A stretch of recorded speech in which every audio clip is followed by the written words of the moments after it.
Today, I am honored to introduce you to Alec Blenis, a hybrid athlete, strength and endurance coach, and candidly, one of the most inspiring voices in the fitness industry I've ever come across. Alec's work has been transformative for me as a coach. His ability to break down the nerdy, technical side of training while keeping it straightforward and practical has challenged me to rethink how I approach programming, exercise selection, and even my own workouts. Whether he's debunking fear-based myths about pain and injury or outlining how to get amazing results with minimal time, Alec consistently challenges the fitness industry's biggest misconceptions with clarity and heart. He's relentless in giving people the tools they need to succeed, not just in the gym, but in building a confident, sustainable relationship with movement, and I'm blessed to have him here with me today. Alec, welcome to the podcast. Dude, thank you so much. What an intro. That's going to be a lot to live up to today. First question, Alec, who are you? Well, my name's Alec. Really honored to be here today. Thanks for having me out. I'm a strength and conditioning coach, personal trainer. I like training people in person as much as I do online. And I'm also an athlete. I like to lead with that. I'm an athlete first because I think it's important that we stay kind of connected to what we do, that we walk the walk, that we're not just filled with a bunch of head knowledge, but we're actually in the gym doing the thing, leading from the front and by example. So coach, athlete, you could call me an influencer, I guess. I like to put out educational content and that kind of stuff. But I don't do product promotion, sponsorships. I just want to speak from the heart, share my personal experience with myself, with my athletes, and make the fitness space less intimidating for people. I think there's a lot of unnecessary fear. There's a lot of myths. There's a lot of misinformation. It just is a difficult thing to get into. And most people out there in the world are not meeting physical activity guidelines. Mm-hmm. They're not exercising enough. And I want to reduce the barriers to that and just make it as easy for people as possible. So that's why I do what I do. That's why I started making content. That's why I'm here today. I love it. What misconceptions do people have about you? Oh, misconceptions about me. I think that people probably think I'm more of a hard ass than I am. Why? I think just seeing my workouts and the way that maybe I talk about myself and my own training, I can be kind of hard on myself. And I expect a lot from myself and from my body. But I work with a wide range of people. I work with high level athletes. I work with weight loss clients. I have a very wide spectrum of people. And I understand that the coaching approach has to be a lot different. You have to meet people where they're at. And so I think I'm a lot kinder and more compassionate and understanding of the realities of people's life than people might assume based on what I personally do and kind of how I may talk about myself. Do you think the misconception is accurate in that you're a hard ass on yourself but not on other people? Probably, yeah. Yeah. What about your workouts would lead people to think this? I know, but I'm just for people who might not know you yet. Yeah, so on the one hand, I do train a lot. Okay. I put in a lot of time doing 2 to 3 hours a day total between strength and cardio. I'm also very much, I exaggerate here, but one of my favorite athletes says train harder, not smarter. Mm-hmm. Not that I'm against learning more about training. I'm very much into the nuance and the technical side of things, but I think people get so in their head and over analytical where sometimes it's just shut up and train kind of thing. Yeah. Stop overthinking it so much. You're hurt a little bit, you're sore, you're tired. I don't care. Just go do the thing. Mm-hmm. So I do kind of lean towards that messaging a little bit. And I think if you're not looking at the bigger picture and seeing the context and some of the other stuff I put out, if you just see a couple of those lines, you might think that I'm meant that literally, train harder, not smarter, where it's you can do both, obviously. Yeah. It's interesting. I feel like what you do a really good job of, one of the many things that you do a very good job of is you combat a lot of the nonsense in the quote unquote science-based world, which is they make lifting and exercise appear out of reach for so many people. And for a lot of the people who might be listening to this, they might not get that as much in their algorithm, right? Mm-hmm. So for them to hear you say that, I'm where's that coming from? But to understand the context of there are many people who are more or less gatekeeping fitness, making it appear as though if you aren't perfectly aligned and if you're not perfectly, if you're not in the perfect place, in the perfect position at the perfect time, then you might as well just not do anything at all. So what you're combating, I think, is really important for people to understand. It's like, it's just get in and do something. And I think in a social media driven world in which so much of our day or so many people's day is just looking at a screen and getting fed stuff, it's also important to know not everyone's screen looks the same. Yeah. So to have that context of where you're coming from, I think is helpful. What is something you used to believe was wrong, but now you think it's true? Might have to think on that a second. Used to think was wrong.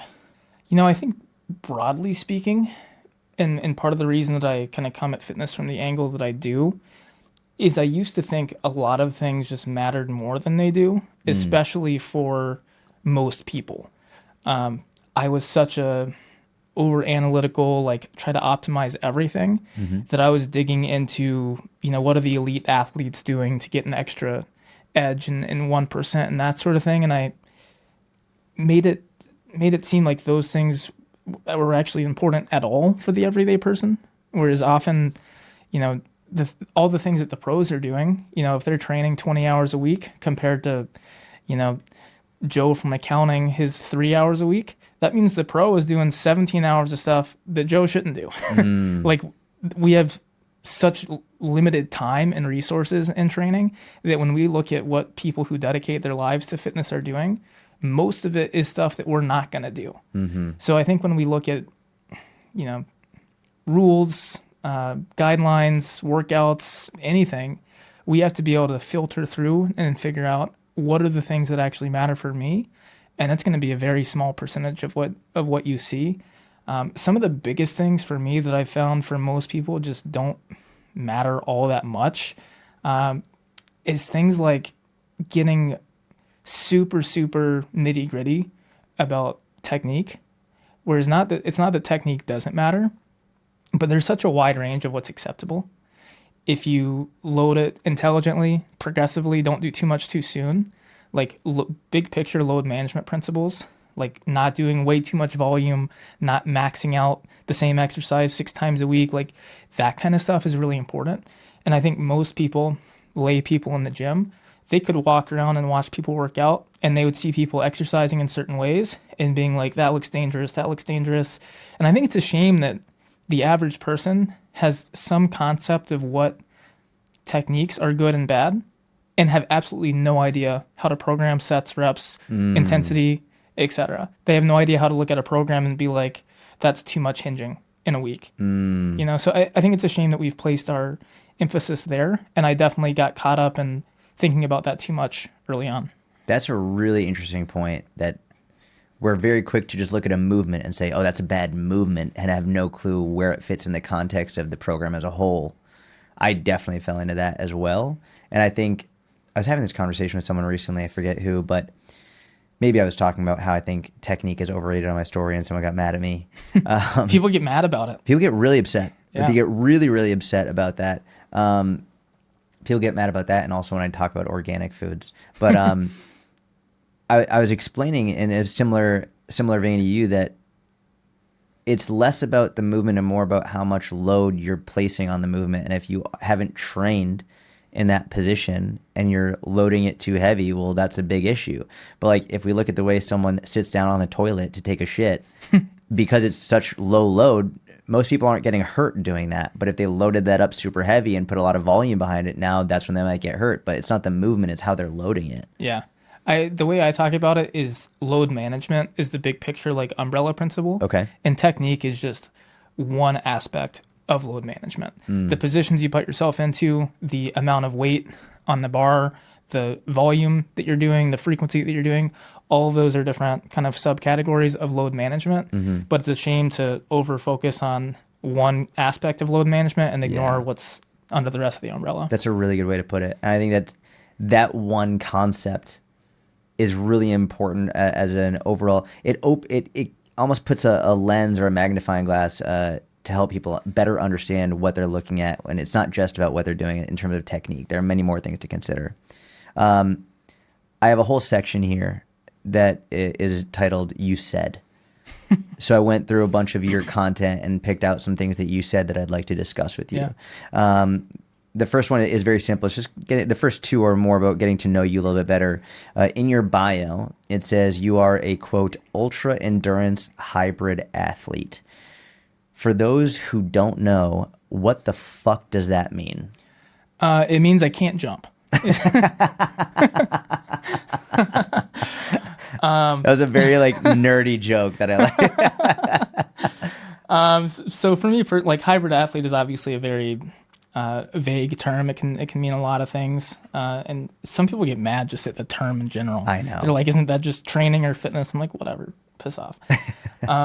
But for me personally, like my main kind of two competing fitness pursuits, and the way I would define hybrid athlete is doing two disciplines or two different kind of sports that don't directly support one another. Okay. Or that seem potentially contradictory or might take away from each other.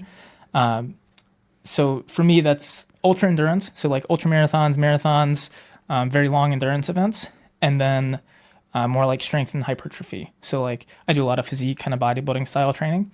So trying to stay as muscular as I can, while also running, 50-mile trail races and that kind of thing. 5-0. 5-0. Yeah. Okay. Yeah. And that combination is really fun for me. I think the endurance side has always come a little bit more naturally to me. Interesting. So people think that sounds crazy, running 50 miles and that kind of thing. But I ran my first 50-miler shortly after my 17th birthday. Okay. With not nearly enough training. But it still went okay because like I think I have a lot of natural like predispositions and genetic advantages for that kind of thing, especially in terms of just robustness and like being able to get through something like that without my knees or hips or anything falling apart. That has never been too much of an issue for me. The strength and size piece is much more challenging. Okay. So I actually you may not tell looking at me, or if you look at my performances, you may not realize it, but I put a disproportionate amount of time and energy into the strength side to be what I consider like balanced, or at least my version of balanced. The strength just take more work for me. Interesting. Why at 17 did you say, I'm going to run 50 miles? What happened? Were you hurt as a kid? Like what in the world happened? I had a great childhood, so it wasn't trauma. Okay. The butterfly effect is really interesting because it's one little thing leads to the next, right? And then you wonder how you got where you are. But it all started, I guess, when I was transferring to a different high school for academics. Okay. I wanted to go from one school to the other because they were just a better school, but it was out of district. So it's like a charter school out of district or whatever. And it raised a flag with the like Georgia High School Athletic Association or something. They're like, this athlete is like pretty good at cross country, transferring out of district. It was like flagged for recruiting or something like that. So they're like, you can transfer, but you have to sit out a season. So I had to sit out a season of high school sports. And while I was sitting out, I'm just going to find other races and stuff to do. So started doing like 5Ks, 10Ks, found a trail, a half marathon, was having a good time with it. And then I saw this event. It was the North Face Endurance Challenge. And I thought it was a cool event because they had basically every distance at one event. They had 5K, 10K, half, full, 50K, 50 mile all at once. And I was like talking to my family because they're also runners. Okay. I was like, let's go do the North Face Endurance Challenge. It looks fun. But then the longer I looked at it, I'm like, 50 miles. Like just seeing it on the screen, like on the registration page, like I was always the type of person to want to do the most, Yeah. And so this was like a month before the event. And the longest I had run was, I believe, a half marathon. Okay. But I was just looking at that registration page, like 50 miles sounds cool.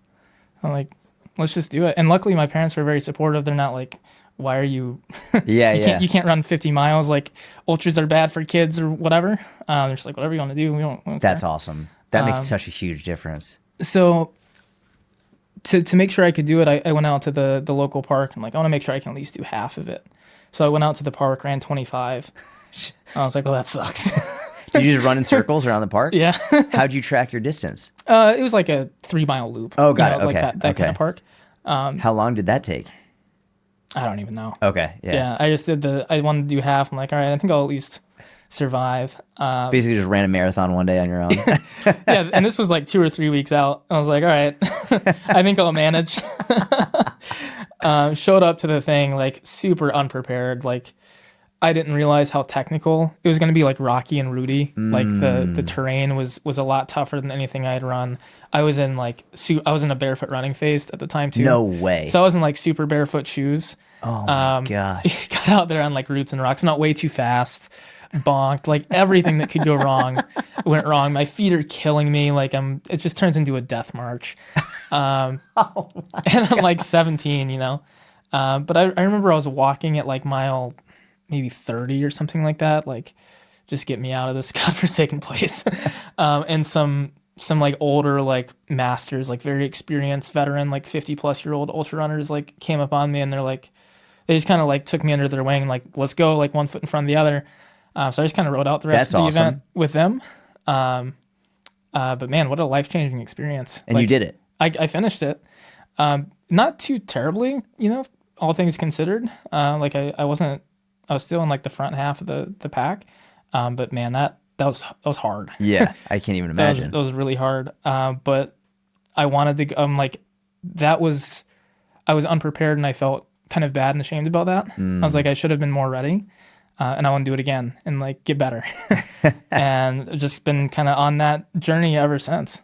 And do you prefer the endurance-based stuff as opposed to the strength-based stuff, or do you like them both equally? I think I like them both equally. I think it's really easy to get into a rhythm or a groove and just like what you're doing. Mm-hmm. So sometimes like in the wintertime, maybe I'm hitting the gym a little bit harder. It's really fun. Love it. Getting outside once the weather warms up and I'm like back out on the trails. I'm like, this is amazing. You know? So I think I just fall in love with whatever I'm doing. Yeah. You don't talk about it much publicly. You were talking with me outside just before this. You've been vegan for, I believe, over 15 years. Yes, maybe 16 going on 17. Vegan since like freshman year of high school. So I was like 14, I think, at the time. So how did you decide to become vegan? So a little bit of everything. My first exposure probably to the word was from an athlete called, I think his name is Brendan Brazier. Okay. He was a Canadian triathlete. I don't know if he's still active, but I think he was like Canadian record holder for the Olympic tri distance many years ago. And he was vegan and he credited it to his athletic performance. And I thought that was pretty interesting. Read his book, gave it a shot. And then as I was doing it, I started learning more about the environmental side, the animal rights side, the ethics side. And I found all that stuff really compelling.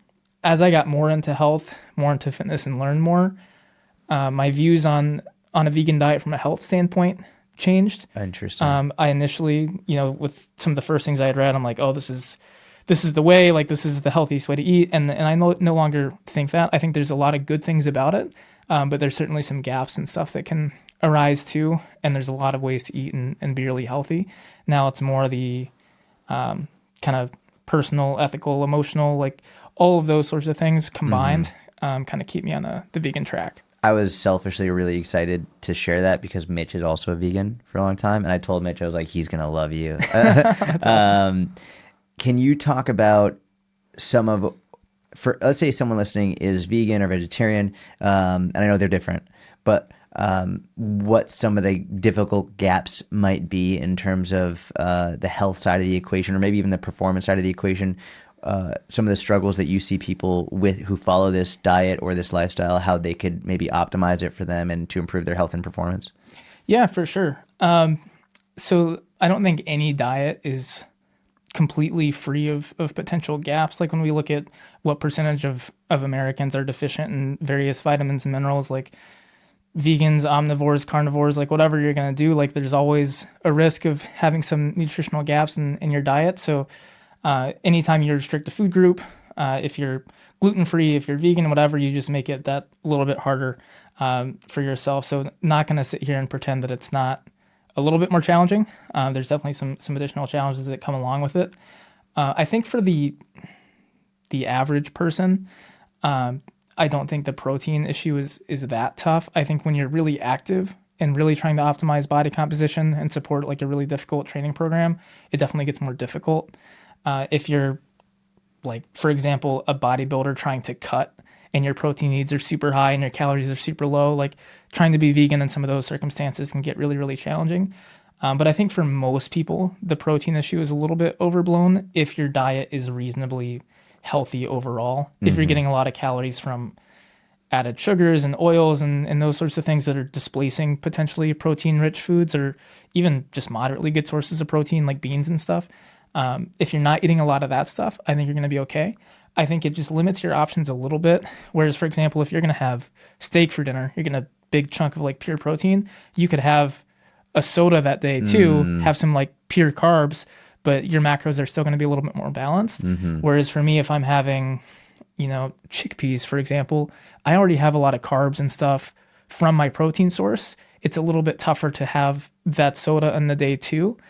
So I think, not that soda is inherently good or bad, or I don't want to say you can't have soda and that kind of stuff, but I think if you are vegan or vegetarian and your protein sources are a little bit more limited, you have to be a little bit more methodical and diligent about not displacing protein even further with some of those sorts of choices. So I think you almost have to eat a little bit healthier in terms of like traditional, like conventional definitions of the word.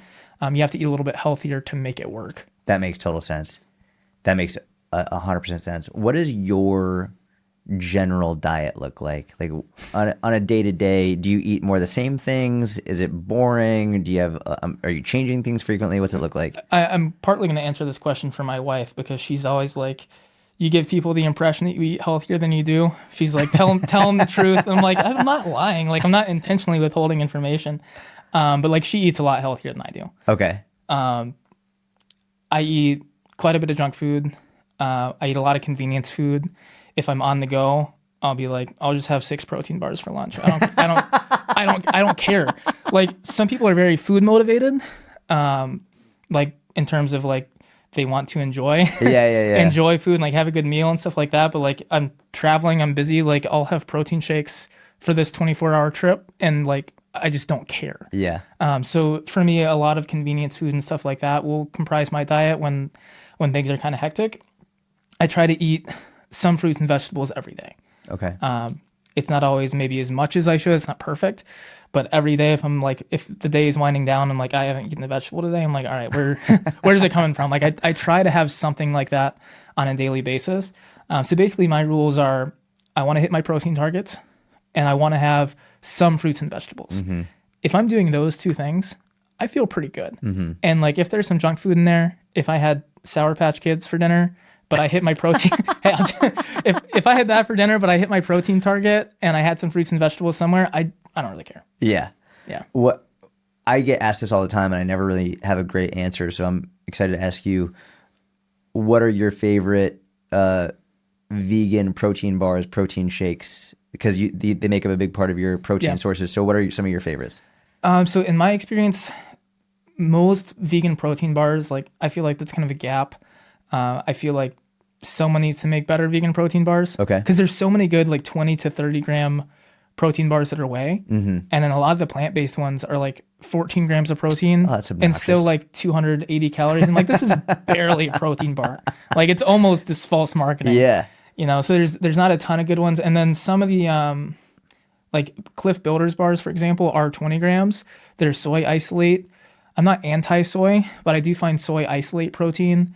I can only have like 1 Builders bar before my stomach hurts a little bit. Interesting. Okay. Maybe that's just me. Yeah. Is that the sweeteners in it or no?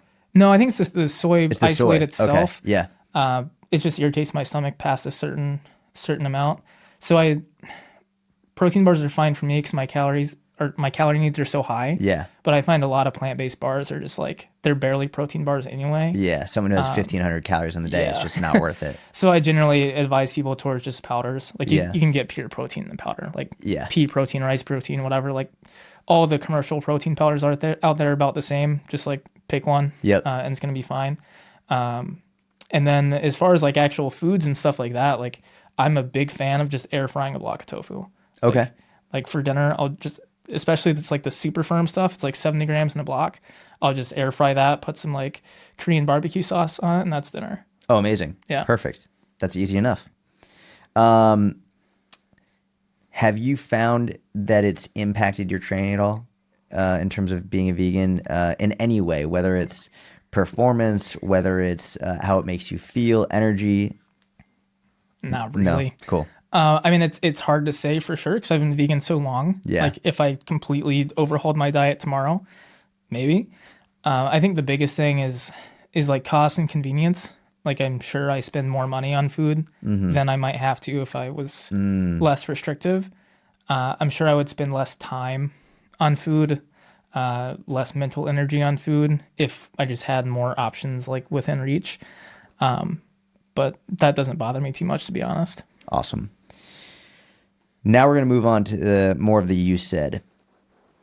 You said, and I quote, telling someone who's not currently meeting physical activity guidelines and basic fitness standards to focus on quality over quantity is negligent, which, by the way, I love, but tell me more.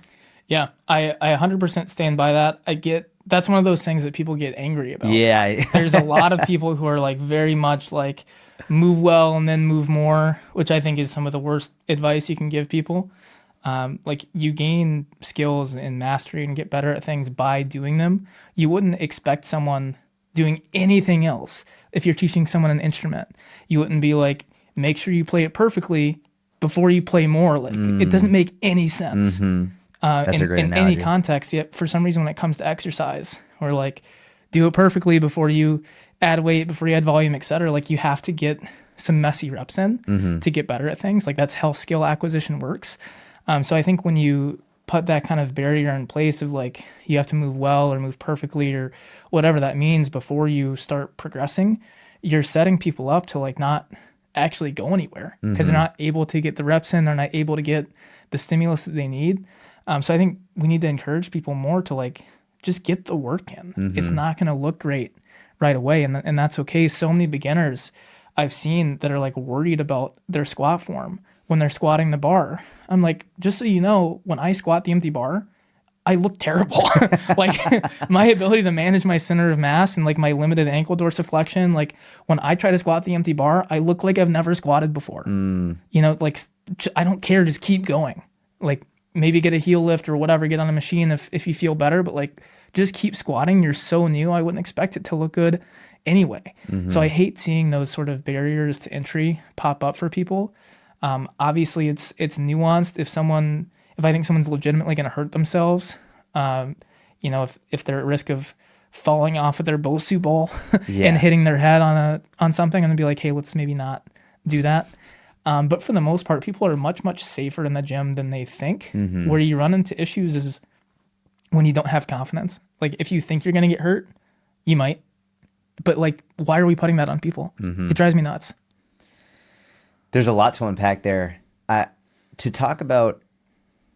want to talk about what you said about your own squat, because I think people might be surprised to hear that someone who's an elite lifter, super high level lifter, that when you squat with the bar, it doesn't, not only does it not necessarily look good, but it doesn't look the same as when you load it. Yeah. Why is that?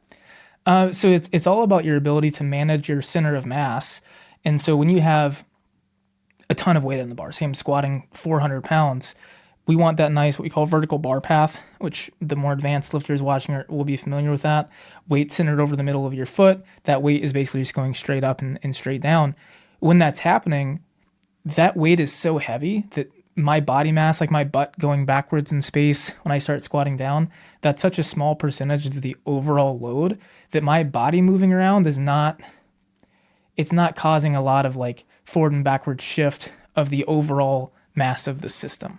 Whereas when you're squatting just your body weight or very little load, when you start to squat and like your hips start to go back, your weight is shifting backwards in space, which means you need to be able to get your knees forward. You need to be able to make some other adjustments to keep yourself from falling over. The more weight you have, it is basically like being able to hold on to something. Like if you're holding on to, you know, TRX straps or holding on to a post, everyone can squat pretty great. But as soon as you let go, you start falling over. Really heavy weight serves that same purpose. It just keeps you stable. And if you can't squat perfectly or beautifully or have that nice aesthetic squat that everyone wants when you're squatting the empty bar, that doesn't mean that you couldn't squat really, really well with a machine or with a heavier weight or something like that. And we shouldn't set that up as a prerequisite. I think that's an unrealistic and unreasonable demand to make of people. Technique is very load and context specific. Trying to optimize your empty bar squat technique, by the time you do have 400 pounds in your back, it's not going to matter. Yeah. It's a totally different activity at that point anyway. So yeah, that's that. I also like to think about it from the perspective of, let's say you're lying on your back and you're doing like a straight leg hamstring stretch where it's like you lift one leg up and you're just doing it yourself. You're only gonna be able to lift your leg so far. But if someone else comes in and pushes your leg, now all of a sudden you can get a much deeper stretch. You have a bigger range of motion that you couldn't access before because of the outside force being applied to your leg.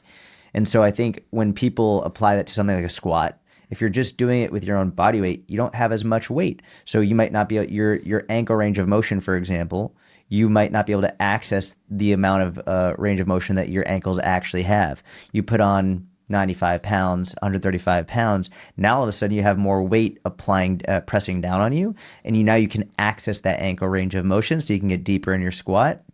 So it makes sense that in the same way your lying hamstring stretch won't look the same when it's just no weight versus someone applying extra weight. Your squat won't necessarily look the same when it's very little weight versus significantly more weight. Yeah, I did a post on that a while back. I actually got the measured the angle of my shin, measured my dorsiflexion range at I think 135 or I did empty bar 135, 225, and 315, and you could see my dorsiflexion was more and more and more. Like even the difference between a 2-plate squat and a 3-plate squat, that was forcing me to get even deeper dorsiflexion. So like sometimes it does, like you said, just take that much load to get there, and that's fine. Yeah. Yeah. It's fine, and it makes sense. It's just logical. It makes sense. You have more weight pressing on you. You're going to be able to access more range of motion.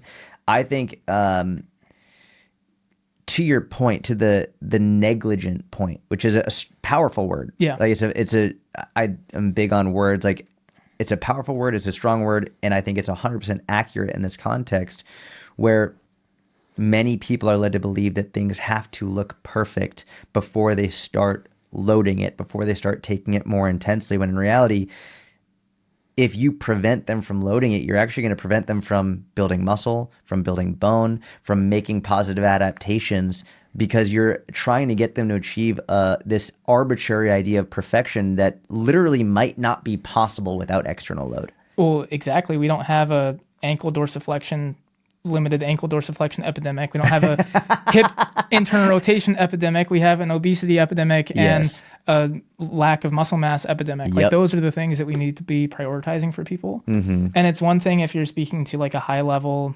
fitness audience about how to make improvements to some of those things. But I think when we start speaking to audiences that probably aren't getting adequate stimulus and really do need to put on some more muscle and or loosen body fat and or improve their aerobic fitness and VO2 max, like when those are the fundamentals for them and we're lecturing them about how to get 2 more degrees of hip IR, it's like, what are we doing here? What the fuck is going on? Yeah. It's a waste of time. It's a waste of energy. And I feel like, unfortunately, I do think some people actually believe it, which is a problem. I also think that there are people who might not fully believe it, but they make content about it because it gets engagement. Yeah. Like people who, coaches, who will make content about it because they know when they post about it, it's going to drive engagement. It's going to get people asking more questions, maybe buying their program because they think, oh my God, I need to be fixed, which in my opinion is one of the worst things in the fitness industry right now. So if I could go back in time to my younger self, there are definitely things that I would want to teach myself and maybe expedite the learning process a little bit. But what I think people don't talk about enough is a lot of fitness influencers, high-level athletes, they got the majority of their fitness gains having no idea what they were doing. That's so true. That's so true. Like before I knew very much about fitness at all, I got 80 to 90% of the way there. So again, not that the other stuff that got me the rest of the way doesn't matter, but I think we need to put that context out there to like understand effect size and priorities. Obviously with every piece of content you make, you can't have a whole like 10-page long disclaimer of all the caveats and concept. Like I understand that, but I do think that we have some obligation to talk to people about like this is yes, it matters, but this is how much it matters. This is when it matters. Yeah, completely agree. I have an ADD question to ask you that I have very bad ADD, and I can't move on without asking you this question. And Yeah. if you're like, bro, I'm not talking about this, that's fine. You just celebrated your 8-year anniversary with your wife. Yes. I noticed you're not wearing a ring. Do you two not wear rings? We don't. No, we just don't care. Fair enough. Yeah. Fair enough. Okay. Okay. Let's see. Next question. You said there are things, these are things that people think are the keys to being pain-free. Foam rolling, massages, activating your glutes and core, correcting imbalances, etc. Why aren't these the key to being pain-free? And what, in your opinion, is actually the key to being pain-free? So first of all, I think being pain-free, completely pain-free forever is an illusion and just something that people say to sell you stuff. The best athletes I know all have some aches and pains. Like it's part of the human experience. I don't want to go so far as to say like we should normalize feeling like shit all the time. You can take that too far, but we should normalize that like you're not always going to feel amazing. And that's okay. You can be making progress and doing really good things for yourself and not feel absolutely perfect. And for some people, like for whatever reason, like maybe you have arthritis or you have fibromyalgia or who knows, you have some shit that means that you're not going to be perfectly healthy or feel perfect. Those are not prerequisites or barriers that need to stop you from exercising and doing really good things for yourself. So I think people think about pain and stuff way too much and let it stop them when it shouldn't. But that being said, there are a lot of things that we can do to ensure that we're feeling as good as we can realistically expect to feel. And I think the biggest thing, and it sounds like a cliche because we talk about this a lot in fitness, is literally just consistency. When you mix up your routine, when you do a new exercise, you're going to be sore. When you take a week off and then get back to the gym, you're going to be sore. Like those are all things that are going to make you feel beat up. And if you can't get into a consistent rhythm, you're going to be swinging back and forth from like, oh my God, I feel like shit to I need to take a week off, and then you're back. And it's like, there's just not enough consistency to get what we call the repeated bout effect of like your muscles being able to tolerate more without experiencing damage and inflammation and those sorts of things. Being too obsessed with variety, like just constantly hungry to change things up all the time, having unrealistic expectations of how quickly you can progress. Like, oh, you hit 135 this week, you're going to add 50 pounds next week. Like that's not how progress works. You're not going to feel good. So I think just being consistent, having realistic progressions, and just general smart programming, like without worrying about all the foam rolling and ice baths and like all that kind of stuff. If you just actually follow a good program for a long time, that's 90% of feeling as good as you're probably going to feel. And I think we spend way too much time on all the other stuff. And a lot of that stuff is expensive. And like, yeah, some people don't have financial limitations. If you can afford it and you want to drop 10 grand on every modality and get a sauna and red light and like all that, knock yourself out. But like for most people that we're talking to, those are really big expenses. And like fitness, gym memberships, healthy food, like we already have an accessibility problem. Like people already can't afford their groceries. I think it's irresponsible to like say, oh, you need to buy this thing too, when like they're probably already not spending what they could need to spend on some of those other things. Completely agree. The other aspect, and I know you've spoken about this as well, is if we're looking at how much time people have to spend in the gym and working out, like the average person, if they could get 2 to 4 hours a week, that's amazing. It is. And especially, people are super busy. They're working multiple jobs. Just if you could get 2 to 4 hours a week, that's amazing. Now we have to think, okay, what are we going to do in these 2 to 4 hours? And if you're even spending just 15 minutes of every workout, starting off with massage techniques, foam rolling, whatever it is, like that's 15 extra minutes that you don't have to add extra load or to even doing cardio, getting steps in, whatever it is, that's 15 minutes that you're not putting into your health. And I don't know if I should say not putting into your health, but I think I will. I think it's not necessarily improving your health. It might make you feel better short term, but you also might have felt better short term if you just got into your workout. Yeah, for sure. And there's like it takes time. You need blood to be flowing. You need to get some movement. And there's a lot of ways to do that. But also you don't have to be at 100% to start having an effective workout. And like people will say, yeah, but after this half hour mobility and activation routine, my squat feels better, improved my range of motion. I'm like, yeah, but so what? Why does that matter? Why does it matter that you felt better when you started squatting? Like you don't have to feel perfect to get the benefit of the squatting. You know what I mean? Like if you can prove to me that somehow your long-term outcomes and adaptations, and because you felt better, you were able to accrue more volume and still feel good the next day. Like if you can make a really compelling case for why it's really important for your ability to deliver the stimulus that you need to improve, fine, we can have that conversation. But I think most people, like, you might only have 45, 60 minutes to train on a good day. That's not a lot of time when you break down all the muscle groups, trying to get a couple effective sets per muscle group, trying to get some cardio in. Like, we need to be efficient with our time if we want to get the best results possible. So I would rather have someone maybe not feel great for the first 15, 20 minutes of their session, but do it anyway, and actually get in 45 to 60 minutes of productive work than be like, man, I felt really great for that 20-minute session. Like, okay, like I would have rather you not. I'm really excited right now because what you're discussing is more deep philosophical roots if we really dive into it in terms of you don't need to feel good to do something productive. And it's actually incredibly limiting if you feel like you can only do something if you are at 100%. And something that's relatively new to me with the last few years is becoming a father. It's like, man, if I only acted like a good dad when I felt like it, or when I felt 100%, I would literally never be a good dad. Like it's impossible. And so we can extrapolate this to training, to nutrition, to everything. You bring up a really wonderful point that I don't know if I've ever heard this discussed long form or at all, which is it's okay and we should normalize training and going hard even if you don't feel 100%. Yeah. And I understand the whole, like, listen to your body and auto-regulate. Like, there's that side of it too, of, you know, you got to cook when the frying pan's hot, right? Like, there's days that you're going to feel really good, and maybe that's when you send it and you go for a PR and whatever. And other days you don't feel as good, and maybe your workout is it looks a little bit different on days that you only slept 3 hours because you were up late with your newborn. Like, I get that. I'm not saying, like, screw it, just send it 10 out of 10 all the time. But, like, you can still do something.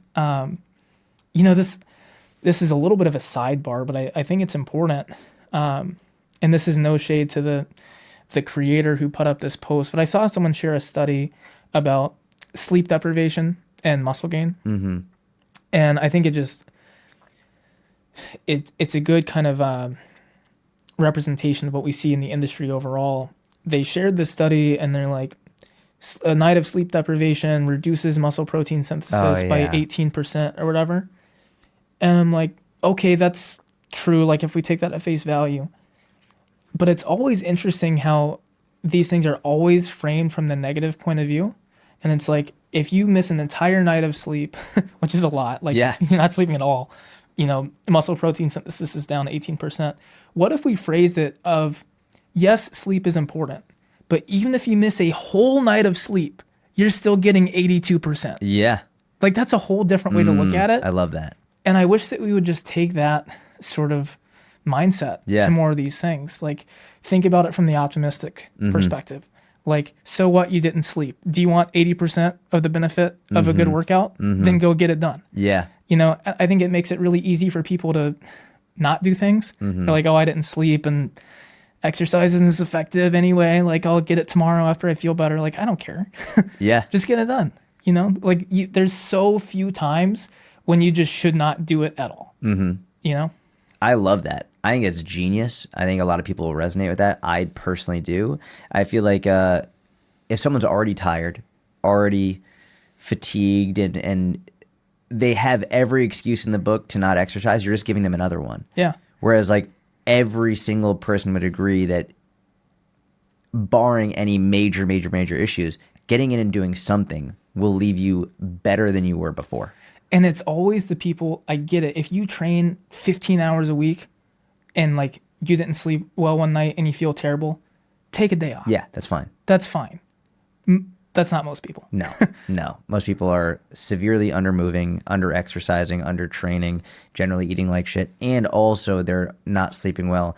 And for most people who aren't sleeping well, it's not because of insomnia. It's not because of a legit medical condition. It's usually not because of kids. It's because they're fucking doom scrolling until 2 a.m. or watching TV or whatever it is. Like, go to fucking bed. If you are blessed enough to have the ability to go to bed, go the fuck to bed. Yeah. And I get like, it's a privilege to be able to make the time to exercise. Sometimes it just is not super realistic for people. But like I find even when I travel internationally and have like jet lag, the last thing I want to do is my workout or like my cardio. But I find one of the best things and like what helps me get on the new locations, like time zone, is just do the workout and eat my food and like do all the things at the times I normally do. Yep. Like get there and do my morning workout at morning for them no matter what I feel like. And within a day it's fine. Yeah. It helps so much. And you brought up something a few minutes ago about sending it, going super hard. I think it's important to understand for people that going hard it's subjective. I think too many people compare the workout today to the one yesterday. Yeah. Or the one today, the same one from last week. Listen to how you feel. And if you're feeling like shit, you got horrible sleep, arguing with your spouse, whatever it is, still go hard, but just hard today might not be the same hard as last week. Yeah. Just because we're saying go hard doesn't mean hit a personal record. It might just mean give your best effort for today. Yeah. I always tell people like progressive overload means over time your workouts get more challenging, but there's a wide range of what an effective stimulus is for you. Like for any given person, like maybe squatting anywhere between 280 and 320 pounds today, that's all of those ranges are going to give you an effective stimulus today. You can hit the high end if you're feeling good. You can hit the low end if you don't, but you don't have to hit 5 more pounds than you did last week to progress. Correct. You just have to stay in that effective range. That effective range is going to shift up over time. Hopefully. It doesn't move so much in a single week that you have to put more load on the bar every time to keep moving forward. You can probably, like if you're starting at the top end of that effective stimulus, you might actually be able to do a little bit less week over week for a couple of weeks and still adhere to the big picture principle of progressive overload. Long term, the weight has to go up. Short term, over a couple of weeks, you might even see performances go down despite still building foundational fitness under the hood. Can you briefly explain progressive overload like I'm 5? So progressive overload means that and honestly, to make it super simple, it just means that your workouts have to stay hard. That's literally it. Best explanation I've ever heard. If your workouts stay hard for you, you're going to progressive overload. What people mean by that is that you have to apply more stimulus in a progressive manner to ensure that adaptation still occurs. But going back to that idea of the range, it's not so granular that we have to add 1 pound plates every time. Yeah. Your body's not that sensitive. It doesn't understand. Like it understands mechanical tension on the muscle level. It doesn't really know the difference between 300 and 301. Right. You know? Right. That's more of a mental thing. It's a mental thing more than anything. And it's assuming a level of precision with your execution that's not there. Like when you squatted 1 week versus the next, was your technique, depth, tempo, rest times all 100% identical down to the millisecond? No. So like, why are we applying that level of granular precision to adding 0.3% load to the bar? Like, it's just ridiculous. Just keep the workout hard and you'll keep improving. It doesn't have to get that much more complicated. That's the best explanation of progressive overload I've ever heard. Just keep it hard. Yeah. And not necessarily hard from like your circuit training and you're keeping rest period short, difficult from the load you're adding to the bar. As long as you're still reaching failure, or close to failure. I had this discussion with a friend regarding, I like to use manual resistance for neck training. Yeah. Because I find like the harnesses, like trying to use an actual weight for training my neck is just like annoying. Yeah. So I'll like push my head into a wall and stuff like that. For people who don't know what that looks like, I can imagine being like, what the fuck did he just say? Or actually, an easier one that people can see on the podcast, wrist extension. Yeah. Like sometimes holding a dumbbell for wrist extension, I don't know if you've found that awkward. It's annoying. It's annoying, but I'll just kind of anchor my elbow on something and I'll push here, and then I fight it, and then I can actually get good load through like the whole range of motion from my wrist. And then people are like, well, how are you progressively overloading that? I'm like, I do it until I can't do it. And then I do it again. Like, I have no idea how much load that is, and I don't care. Like, that doesn't mean I'm not applying progressive overload. Right. The workout is staying hard. I'm still training close to failure. If I'm getting enough effective sets close to failure, it's progressive overload. It's working. Yeah. Yeah. You don't have to be able to write the number down. Yeah. The number is more just for our own log and ego and all of that. It's not because it's not working if we don't know the fucking number. Right. Yeah. Makes total sense. I love that. I actually, man, it must have been about 2 years ago now. I saw you doing neck extensions. You set up a pad on the barbell. Yeah.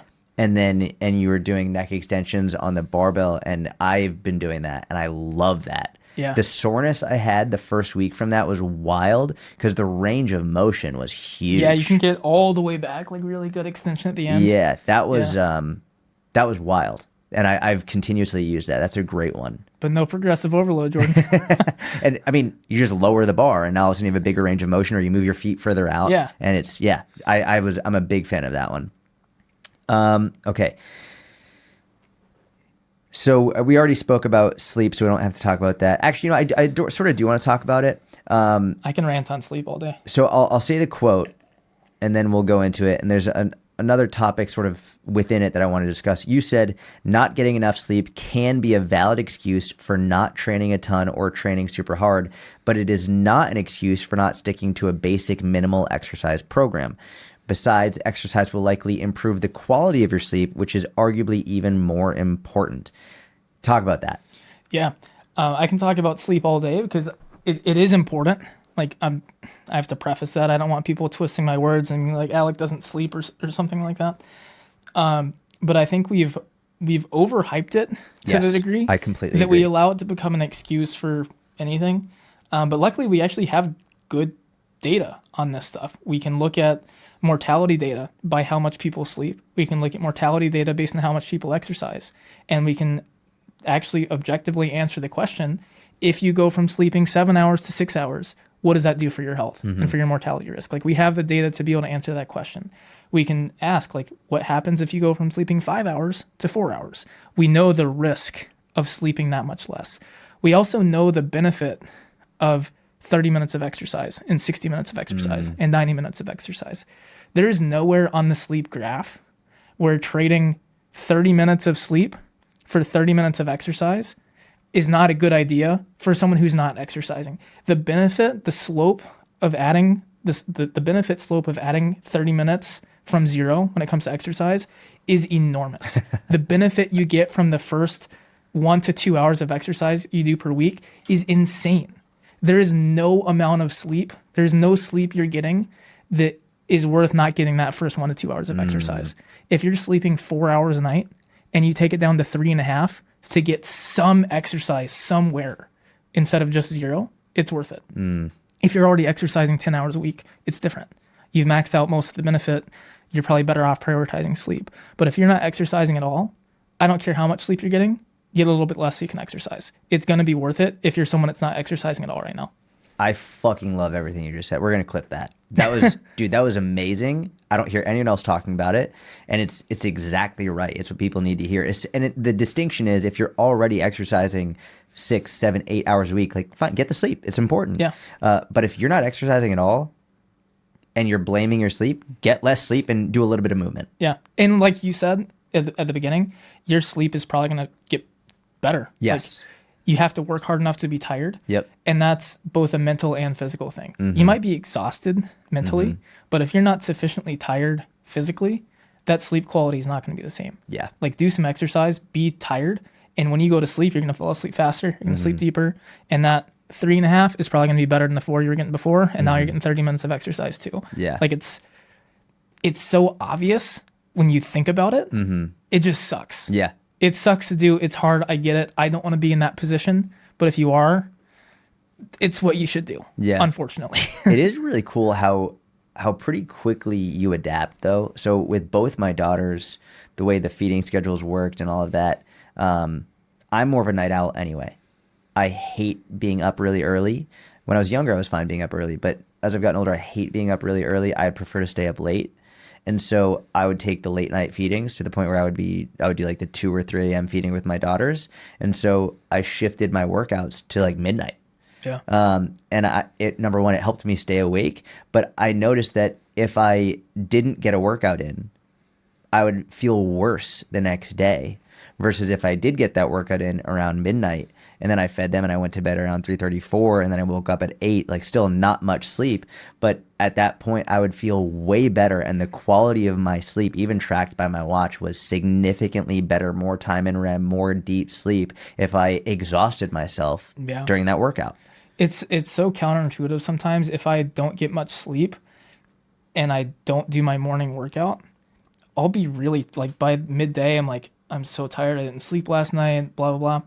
But I can get that same like little bit of sleep. And if I just wake up and do my morning workout anyway, like it really does energize you. Yes. And it'll be midday and I'm like, why do I still feel good? Like I only slept 4 hours last night. And eventually like it catches up with you later in the evening. I'll be like, oh my God, I'm ready for bed. Yeah. But it helps. But that's what you want. Sure. You want to be ready for bed. That's exactly what we want. If people are like, oh my gosh, I can't go to sleep. It's like, fucking exercise. Yeah. You'll be ready for bed. Yeah. It's also in going back to something we spoke about earlier, when people are like, I feel aches and pains. Bro, if I don't work out, I feel stiffer. I feel more tight. I feel more achy. If I get movement in and like focusing on full range and all that, but like if I'm moving and exercising, my body feels so much better. And that's why I do something every day at this point, even if it's 15 minutes, even if it's just something. And even if I'm only, for example, focusing on ankle mobility, just like for whatever reason, like, hey, that's what I'm going to do today, my whole body feels better. Yeah. Even if I just did a few ankle mobility drills, my entire body feels better. And maybe it's mental. I think that's part of it. I mean, there's the physical side, but there's also just the setting aside personal time for 20 minutes, 30 minutes. Like, I think that's really good psychologically. Yeah. But I totally get that. Like, for a while, I was using Sunday as a big work day, and I would just sit and work all day on my rest day. And I started to just, like, not feel good on those days. And even, like, I'd wake up on Monday after that work day and rest day, and, like, it would take me longer to get going in the gym that day and everything. I'm like, I got to break up the day. Like, force myself to add some walks, just like get out and get moving, and you feel so much better. We're not supposed to sit so much. We're really not. Like, we're made to move, and we're super resilient. And it's like, I always laugh when people are like, oh my gosh, like I need to have this many hours and certain rest days. It's like, we're made to move. We're super resilient and robust. And I think people assume, I love your shirt, the Anti-Fragile Lifting Club. It's like, you talk about it all the time. We're not fragile. Yeah. Like, we're really, really fucking strong and resilient. Like, get out and do something. You said, and I really appreciated that you said this, you said your average recreational gym goer should not be using an electrolyte supplement. Yeah. Why? Oh man, obviously every sports supplement, has its place. If you're an endurance athlete, if you're like Mitch was talking about earlier, if you're like a construction worker in Dallas out in the heat for 10 hours a day, like there's a use case for a lot of these things. But when it comes to a supplement, like, I don't know if you want to name names, like Element, for example, that's like 1,000 milligrams of sodium, just like sodium bomb, 0 calories. Like, trying to think of a use case for something like that, of like, you need that much supplemental sodium, but no additional no carbs or sugars that are also going to help with the hydration and glycogen replenishment during extreme exercise. Like, what do you just need an extra gram of sodium for? I don't understand. Right. Like, I did my my heat acclimatization training this morning. I got full like sweatsuit, heat suit on, doing an hour and a half of cardio. I still didn't have that much. Sodium. I don't understand why those supplements are so popular, especially the way that they're marketed as like this like health hack of like doctors are lying to you. Sodium is actually super, like, obviously if you don't have any sodium, you're going to die. Right. But they spin it as this like conspiracy of like the government's been lying to you, like you actually need 10 grams of sodium per day or something to be healthy. And it's people who like, I don't know if they sweat Yeah. and they have element in their pantry. I'm like, what are you doing? It's insane. You already get too much sodium in your diet. You already have high blood pressure. Exactly. We have so many people with high blood pressure in this country. Yeah.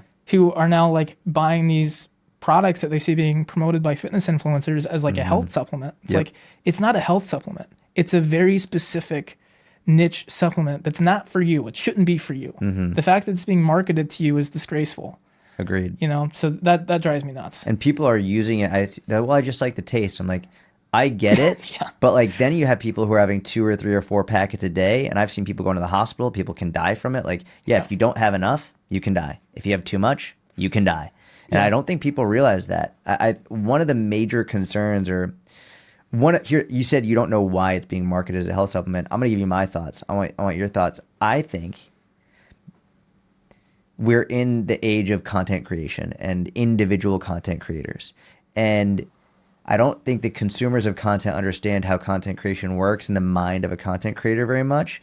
And especially in the fitness industry, there are so many content creators. And so there's a lot of noise and there's a lot of, people want to stand out. When something comes out as a potential way to stand out and differentiate yourself so that your content will get more views and likes and people will find you and hopefully sign up with your coaching, many coaches will jump on it immediately without doing the research and without understanding the implications.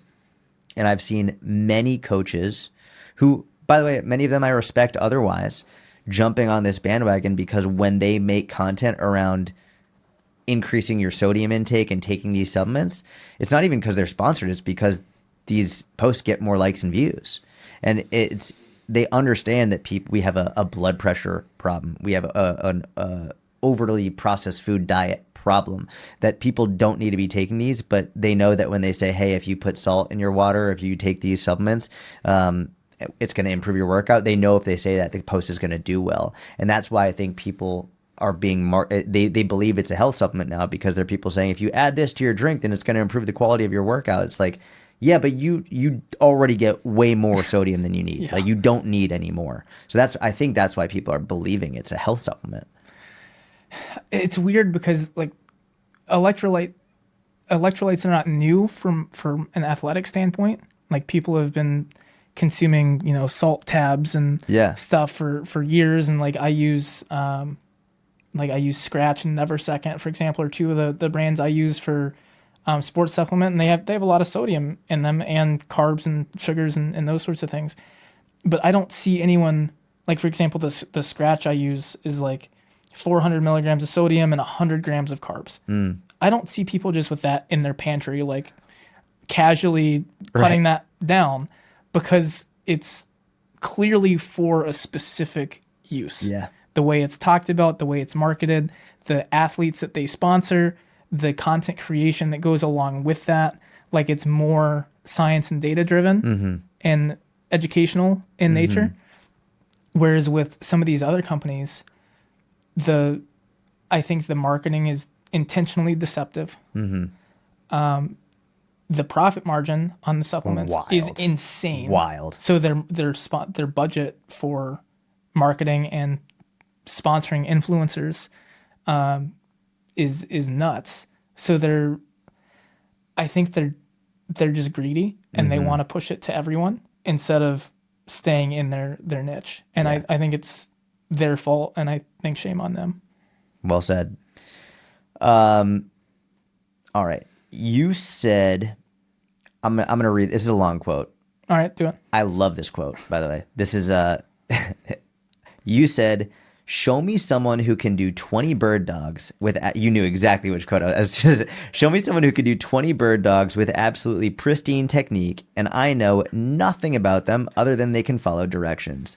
Show me someone who can do a barbell side bend with their body weight, and I know that's a dangerous human being. Show me someone who can really feel their glutes working, and I know nothing about them.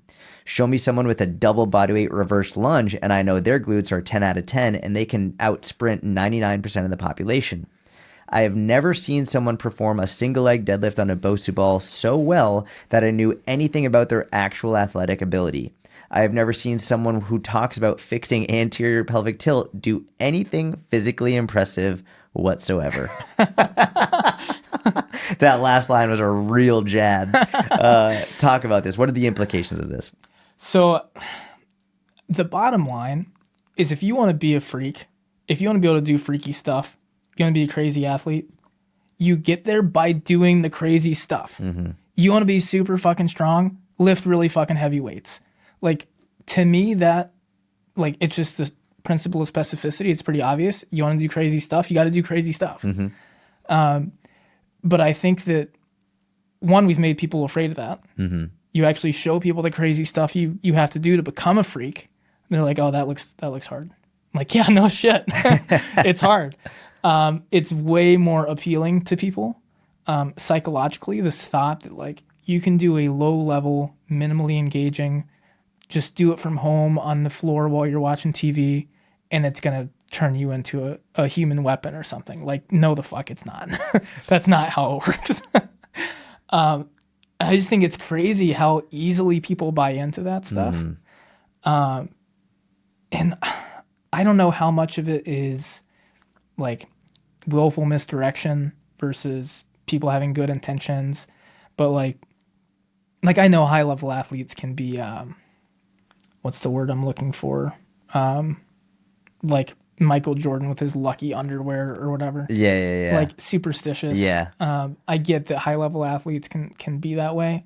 So I understand, like, if you're a high level athlete and you find this little thing of, like, I did this stretch and then I won the game. Like, I get how some of that stuff can happen, but, like, come on, you know that's not why you are who you are. Right. You know? And so I get, like, wanting to share some personal experiences and anecdotes and, like, these are the shoes I like and whatever. But I think we have to be careful to distinguish between, like, personal preference and things you like and things you enjoy, mm-hmm. and things that just make you feel good. Like, there's nothing wrong with feeling good. We have to be able to distinguish between that and things that are actually moving the needle and, like, addressing the big rocks. Mm-hmm. And I think oftentimes people will talk about things that they just like, and for whatever reason, they have elevated its importance into something that's just not. Mm-hmm. You know, they think that their nightly stretching routine is, like, what's keeping them held together. Like, they would just fall apart if they weren't stretching for 5-10 minutes a night or something like that. So yeah, I think we just need to be careful with that. I think that's where a lot of that stuff comes from. But, like, with the bird dogs specifically, like, people will obsess over, like, first of all, it's a super low level exercise that I don't think is doing much of anything, period. But then you're obsessing over the technique of it, of, like, oh, you're moving through your back more versus, like, true hip extension. Like, there's no load. Like, I don't give a shit whether you're moving through your back or your hips when you don't have enough load to stimulate anything. Yeah. Like, why are we fine tuning the technique of something that's not a stimulus to begin with? Yeah. That's crazy. Like, I just think people have gone off the deep end with some of this stuff. Like, I think technique, we get a little bit too aggressive with fine-tuning that anyway, but when you're doing it on something that's not even an exercise, if we're being honest, like, come on. It's crazy. Man, you bring up some really good points. And one thing that really took me by surprise, because I got into that world in, like, my young 20s, like the movement screenings and doing all these tests to make sure they're moving optimally and all of that. The thing that took me by surprise, I think it would take most consumers of fitness by surprise, is that these are often used as sales techniques more than actual performance measures, right? So, and I've literally been to multiple seminars where the people who are promoting these movement screens and these tests will literally say, listen, when you get a client come in and you say, hey, look, I'm going to show you where you're dysfunctional, and you can immediately fix their movement with one simple thing, they're bought in. They're going to buy a massive package from you. Yeah. And for me, it's like, number one, you're telling people they're dysfunctional. You're telling people they're broken. That's wild. They probably already believe that, and you're reinforcing it. But number two is these companies and these programs that are telling people you need to understand these movement screens, these performance measures, they even understand that it's not doing what they're selling it as. That it's literally just, hey, this is a great sales technique. You get someone come into your gym, you do this movement screen.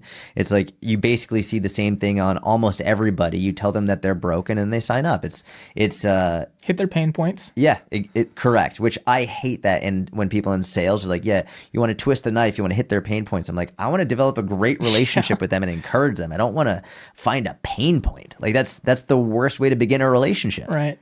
Yeah. That drives me nuts. Like, I think if you use like the FMS, you're either misinformed or you're a bad person. Oh, that's a real call out.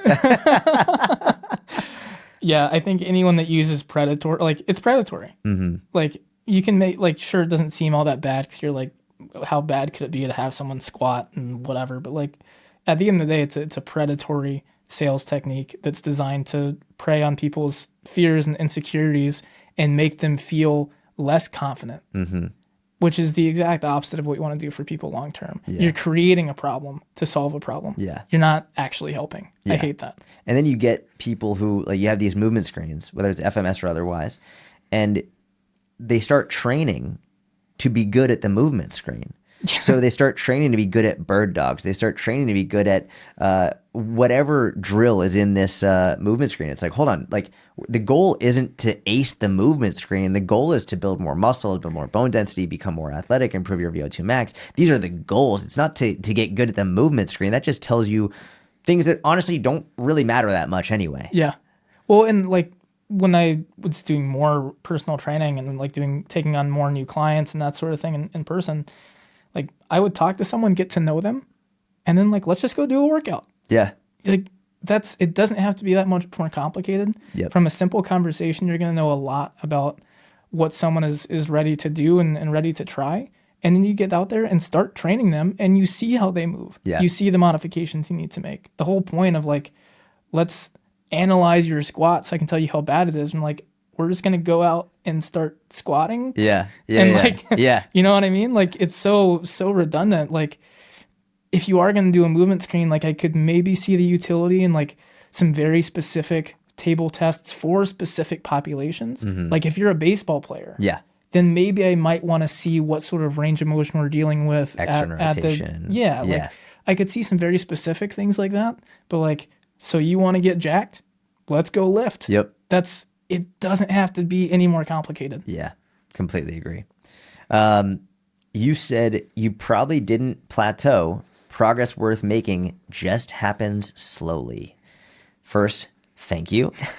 Second, explain. Yeah. So one of the more common questions I get as it relates to exercise is people want to know like what to do when they stall out. Mm-hmm. You know, they feel like they've hit a plateau. And like my first question is like, how do you know you actually hit a plateau? Yeah. Yep. Like how long has it been?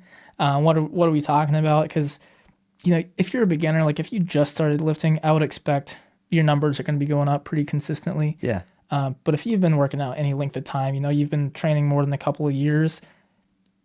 For example, like for you, if I told you, Jordan, I can guarantee we put 50 pounds on your squat this year, you'd probably be like, hell yeah, like that's a huge increase. Yeah.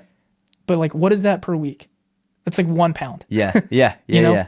Like even an insane amount of progress when you break it down on a weekly basis is like so trivial. Mm-hmm. It gets lost in the noise. Yep. So like for a couple of weeks, like even if you are making insane, like revolutionary progress, if you added 50 pounds to your squat, that'd be nuts. Even that insane rate of progress, we might not see it for an entire month or 2 or 3. Mm-hmm. So like, yeah, you're telling me you plateaued because you haven't been able to add 5 pounds to some lift in like a month? Like that's not a plateau. Yeah. Like you have no idea. Yeah. Like you wouldn't even know if you have plateaued unless you're looking at, if you zoomed out to like 6 months. Correct. Then Yes. maybe we can talk about something's not working. Yeah. But if you're like, I haven't been able to add weight to my bench in 4 weeks, that's not a plateau. Yeah. Man, I remember, I actually think I've only had like one legitimate plateau in my entire lifting career. And realistically, it wasn't a plateau. It was like I actually made worse progress for almost a year with my deadlift. Mm-hmm. So I was trying to go for my 4 times body weight deadlift. And I was following a West Side conjugate approach, and I didn't follow the instructions. I didn't follow the guidelines. For my speed work, I got too caught up with lifting heavy. Classic. So instead of going at like 40 to 50%, I went up to like 75 or 80% for my speed work. And for 10 months, I at a competition, I think it was APF. At a competition, I deadlifted 485. And then at my next competition, I wanted to deadlift 530, which was 4 times. And for 10 months, my deadlift went down to where my max was then 405. And I was finally like, had to be honest and objective with myself. I was like, I need to reduce the speed work. As soon as I did that, shot right back up. It's funny because plateaus can be a self-fulfilling prophecy where like you're actually making realistic progress that's just too slow to see week over week or month over month. And so you convince yourself you're in a plateau. Yep. And you're like, all right, what needs fixing? You're like, I'm going to do more. Yes. Yeah. That's so true. And then you shoot yourself in the foot, and now you're actually plateauing. Where it's like, if you had something that was working, like if you were seeing progress and now it's just a little bit slower, you haven't seen it in a month, like just keep going. Yeah. Keep going a while, like give it a long time before you're like really 100% sure it's not working, and then make subtle changes. Don't be like, I haven't added weight in a month, I'm doubling my volume or something like that. That's exactly how to plateau. It happens with weight loss too. People are like, oh, I literally have conversations like this literally every day. People are like, oh, it's not working for me anymore. And I'll be like, all right, like how much weight have you lost over the last month? And they're like 3 or 4 pounds. I'm like, why in the world did you just say you're in a plateau? That's literally amazing progress. Yeah. And so going back to the strength training and to your point, like if you add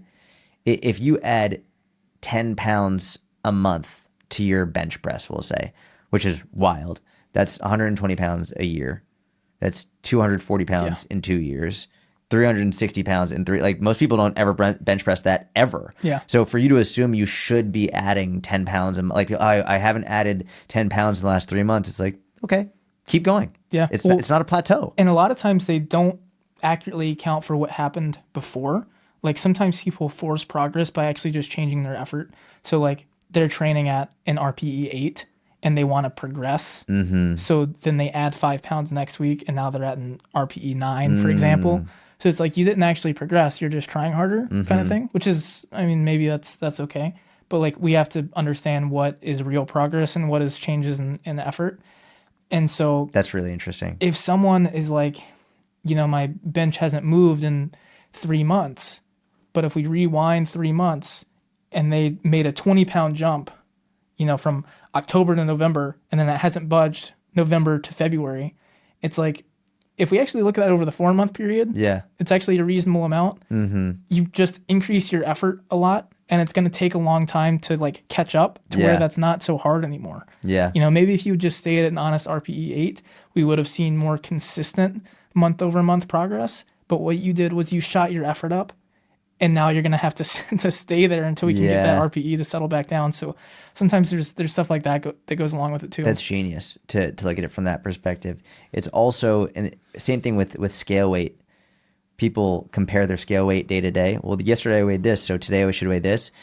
They need to zoom out and look at it from a month-to-month perspective. I think with strength training, especially as you get more advanced, looking at it from like a quarterly or 6-month perspective, being like, okay, how much weight have you improved on this over the last 6 months on average is a better way to look at it rather than being like, well, last month I was lifting this and I'm not lifting anymore. It's like, okay, probably every 6 months, the more advanced you get realistically is an average rather than quarterly. Maybe like when you're a newbie or beginner, weekly. Like if you're brand new, weekly. As you get more like in your first 6 months, 1 year, maybe like monthly, and then after that maybe quarterly, and then once you get to intermediate to advanced, like every 6 months is probably a better frame to look at it. What do you think? It's where the saying "trust the process" comes from. Yeah. Right. Of like once you reach a certain point, you're not going to see the weekly changes or the daily changes. You just have to trust that change is occurring under the hood. Yep. Because it's too slow to see. Yeah. Yeah. Makes total sense. This is the last you said before I get into general questions. You said if you're worried about stuff like artificial colors and sweeteners, but you can't run a decent mile, you don't understand health. You're just following a religion. Go off. That was awesome. Yeah. Oh, I like that one. I should make more stuff like that. Yes, you should. Talk about that one. I think that people underestimate how closely health and fitness are tied because they focus on, and they'll often say like health and fitness aren't the same, and they'll use examples of like, I starved myself to get shredded and I actually wasn't healthy when I was like super jacked here. I'm like, I understand that health and fitness can diverge at the extremes, but for most people in this country, if they gained muscle and lost body fat, they would be healthier, period. It's very hard to get around that. It's different when you're on the edges. Yeah, of course. Health and fitness can diverge. But for most people, some of the biggest risk factors, some of the biggest predictors of their mortality, of their cancer risk, of like really big stuff, big health stuff, is their body composition and their fitness level. And people don't like to hear that because, you know, we could talk about the health at every size movement and that kind of stuff, which there's great things about that. But like fitness is a really important predictor of health. Then there's no way to get around that. If you want to be optimally healthy, you have to achieve certain fitness standards. You don't have to be a professional athlete. You don't have to be shredded. But like how fast you can run a mile is a huge predictor of whether or not you're going to have a heart attack. Like, period. You don't like running? I don't care. It's still a predictor. Yeah. Like you can do something else, but like your aerobic fitness is a big predictor of that stuff, way more than pretty much anything else. Yeah. Certainly more than how much food dye you consume. Certainly more than how much seed oils you consume. Like if you're someone who is nitpicking the ingredients in your food and you aren't in the upper quartile for aerobic fitness, like if you're a young man, so I don't want to get into like the age groups and stuff like that, but like if you're a dude in your 20s talking to me about food dyes and you can't run a sub 6 minute mile, shut the fuck up. I literally don't care about anything you have to say about it. Of course, it's going to be slower if you're older and you're a woman and et cetera. But like if you're in your 20s and you're not running a sub 6 minute mile, that is actually a health risk. And like the upper limits for aerobic fitness, like you have to be pretty darn fit to maximize like all the health benefits. So even if you're like pretty fit, but not super fit, that's still technically a health risk. And it's a bigger risk than anything that's in your breakfast cereal. So yeah, if you're a young guy in your 20s, can't run a sub 6 minute mile, I don't care about anything you have to say about health, period. Not saying that like those things can't matter in niche circumstances, but like you're missing the bigger picture and you're just looking for things to focus on instead of the things that are actually going to move the needle for your health. Bro, you need to talk about this more. That was amazing. Thank you. That is fucking awesome. That is the best monologue I've heard on that topic ever. And I've heard a lot of monologues on that topic. Dude, well said. Thank you. Well said. Man, that was awesome. I'm so glad I asked that. Okay. General questions now. What does the average fitness enthusiast need to understand about VO2 max? I would say most of the information you're hearing about VO2 max is not actually about VO2 max. Okay. It's about how fast you can run. Okay. Because most of the studies that talk about VO2 max are using running performance tests to estimate VO2 max. Okay. Not all of them. There's some direct laboratory studies, but a lot of the data and a lot of the most compelling data was actually based on let's put someone on a treadmill and increase the speed until they can't run anymore. Okay. And the people that ran the fastest were the healthiest. So rather than worry about trying to calculate a number or like what your Garmin says your VO2 max is, just chase a performance goal. I don't care what it is. Try to run a faster mile. Try to run a faster 5K. Try to do a faster 2K row. It doesn't really matter. Pick some sort of aerobic performance benchmark and just try to get better. Because what we're really seeing in the data is that if you're better at cardio performance, that's what really matters. The number is just a number. It's a lot of it's predictive. At the end of the day, just be fitter. People are like, I think when we start using like the technical terms and the jargon, I think it can be confusing for people, and it also distances people more from the act. They're like, my Garmin says I'm good. Yeah. Whereas like, it just be better at fitness. Yeah. That's really all it is. Yeah.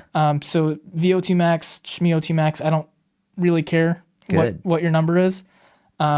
just like be decent at some sort of cardio modality that you like. If it's running, rowing, biking, swimming, just like pick something and try to get better at it. If you're seeing good progress at your chosen cardio modality, you're on the right track, and that's really all that matters. Are you thinking of what I'm trying to separate here is I want to talk about the different zones in a minute, but are you talking about a higher intensity goal, like a performance-based goal? So trying to run a mile faster. For example, before we started recording, you're asking like what my cardio is like. And right now, the majority of my cardio is I put a treadmill on a 15 incline, like a 2.2, 2.3, and I put a weighted vest on and I go for a longer duration. Yeah. It's generally more zone 2, zone 3-ish. I could try to improve that. Like I could try to improve the speed. I could try and like the incline's maxed out, but I could try to improve the speed of that going up to 2.5, 2.7, 3. That would obviously help. But are you talking about more of like a shorter duration, or it doesn't matter? It doesn't really matter. Okay. We'll talk about zones in a minute. But I think a common misconception is that different zones are doing wildly different things. Mm-hmm. And there's pros and cons and like subtleties in terms of what you're going to get with the adaptations from higher intensity versus lower intensity. Like in terms of cardiac morphology, are we getting more left ventricular hypertrophy or improving contractility? Like there's little things that will shift, but by and large, like cardio is cardio. Like zone 2, 3, 4, 5, like you're getting better at it. You're getting better at cardio. Mm-hmm. And that's the most important thing. When we look at the data and we see that better cardio performances are associated with improved mortality outcomes and those sorts of things, have we actually separated that and tried to figure out, okay, why is that? Is it because you have a bigger left ventricle and that's what's really helping you live longer? Or is it because you have more cardiac contractility? Or like what's the actual underlying mechanisms from like a metabolic perspective, a cardiac morphology perspective? Do we really know? I don't think so. Mm-hmm. So like for now, just do cardio. Yeah, I love that. Before we get into the zones, I didn't write this question down, but I'm glad I just thought of it. There are many people who say, oh, I get my heart rate up when I lift weights, so I'm doing plenty of cardio. Can you talk about that and shut them the F up, please? Yeah. I know people that get their heart rate up doing cocaine. Their heart rate's through the roof at the strip club. And if that was all they needed, I think that'd be great. You know, unfortunately, getting your heart rate up is not enough.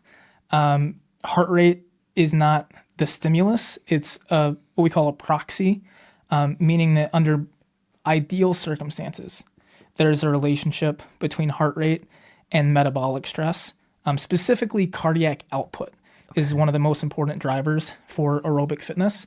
And that's basically how much blood is your heart pumping per beat times what is the heart rate. That's the total work, kind of output of the heart. We want to see cardiac output go up to drive an adaptation. But heart rate is only one of the two components. So I said cardiac output is amount of blood per beat, or your stroke volume, times the heart rate. There are circumstances in which you could have a high heart rate, but a low stroke volume. And therefore your cardiac output is not actually going up very much, if at all. Like I said, under ideal circumstances, heart rate is a good proxy for cardiac output. But when you're lifting, for example, stroke volume does not generally increase very much. Compared to like during aerobic activity, you can see stroke volume go up like 500 to 700%. Like stroke volume goes up a ton. During lifting, it might stay the same, maybe it doubles. So there's some change, but not nearly what you see with cardio. And the reason for that is when you tense your muscles, people may be familiar with like the term occlusion, or when you squeeze all your muscles, blood doesn't flow through them. And then when you relax, there's a compensatory effect, blood rushes back in, you get a pump. But when the muscles are tense, blood can't flow through a really squeezed muscle very well, especially in the core. When we're bracing really hard, when you have 300 pounds on your back, we're occluding and restricting a lot of the circulatory system, and you're not getting what we call venous return. So blood is not returning to the heart when you're tense. When that blood flow is cut off because you're bracing really hard and that blood's not getting back to your heart, what happens to ensure that you can still get as much blood out as possible? Your heart rate goes through the roof because that stroke volume is going down. Your heart wants so badly to keep cardiac output going that it's going to send your heart rate up through the roof. Your heart rate might be 180. You might be close to maximum heart rate with your cardiac output total barely changed. because you have such limited blood flow back to the heart in those circumstances. So when you're lifting weights, the fact that your heart rate up is not an indicator of cardiac output. It's an indicator of, probably more so than anything, reduced blood flow to the heart, which is the opposite of what you want to make some of those morphological changes, like expanding your left ventricle. You're just not getting those adaptations from that, no matter what your heart rate is. So unfortunately for those people, to be able to get those adaptations in the heart, we need activities where we're not occluding blood flow and not restricting venous return to the heart. What that means is that load has to be very low, generally below like 20 to 30% of 1 rep max. We need high cycle rates, which means if you're moving really slowly and doing like 10 reps in a minute, that level of muscle contraction at that velocity is going to occlude blood flow more so than like when you're running at 180 beats per minute, 180 steps per minute or something thereabouts. That cycle rate is so quick, that constant opening and closing action facilitates blood flow compared to heavy, slow lifting, that more sustained muscle contraction, blood can't flow very well. So there's very specific parameters that have to be met for an activity to actually count as cardio and deliver the adaptation and allow blood to flow through the heart, all those things. You don't have to know what they are because people have figured this out and they've named those activities cardiovascular activities. Running, biking, swimming, rowing, skiing, elliptical, all the things you think of as cardio are cardio. All of the things that we generally refer to as resistance training are not.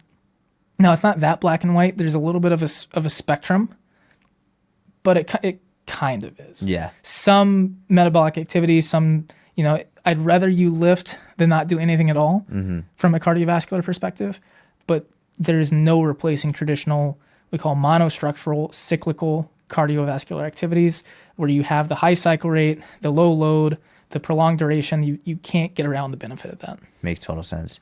Are there any benefits of cardio outside of heart benefits, like any other tissue adaptations or benefits that you would say are differentiated from strength training, or a reason why you'd want to be doing it?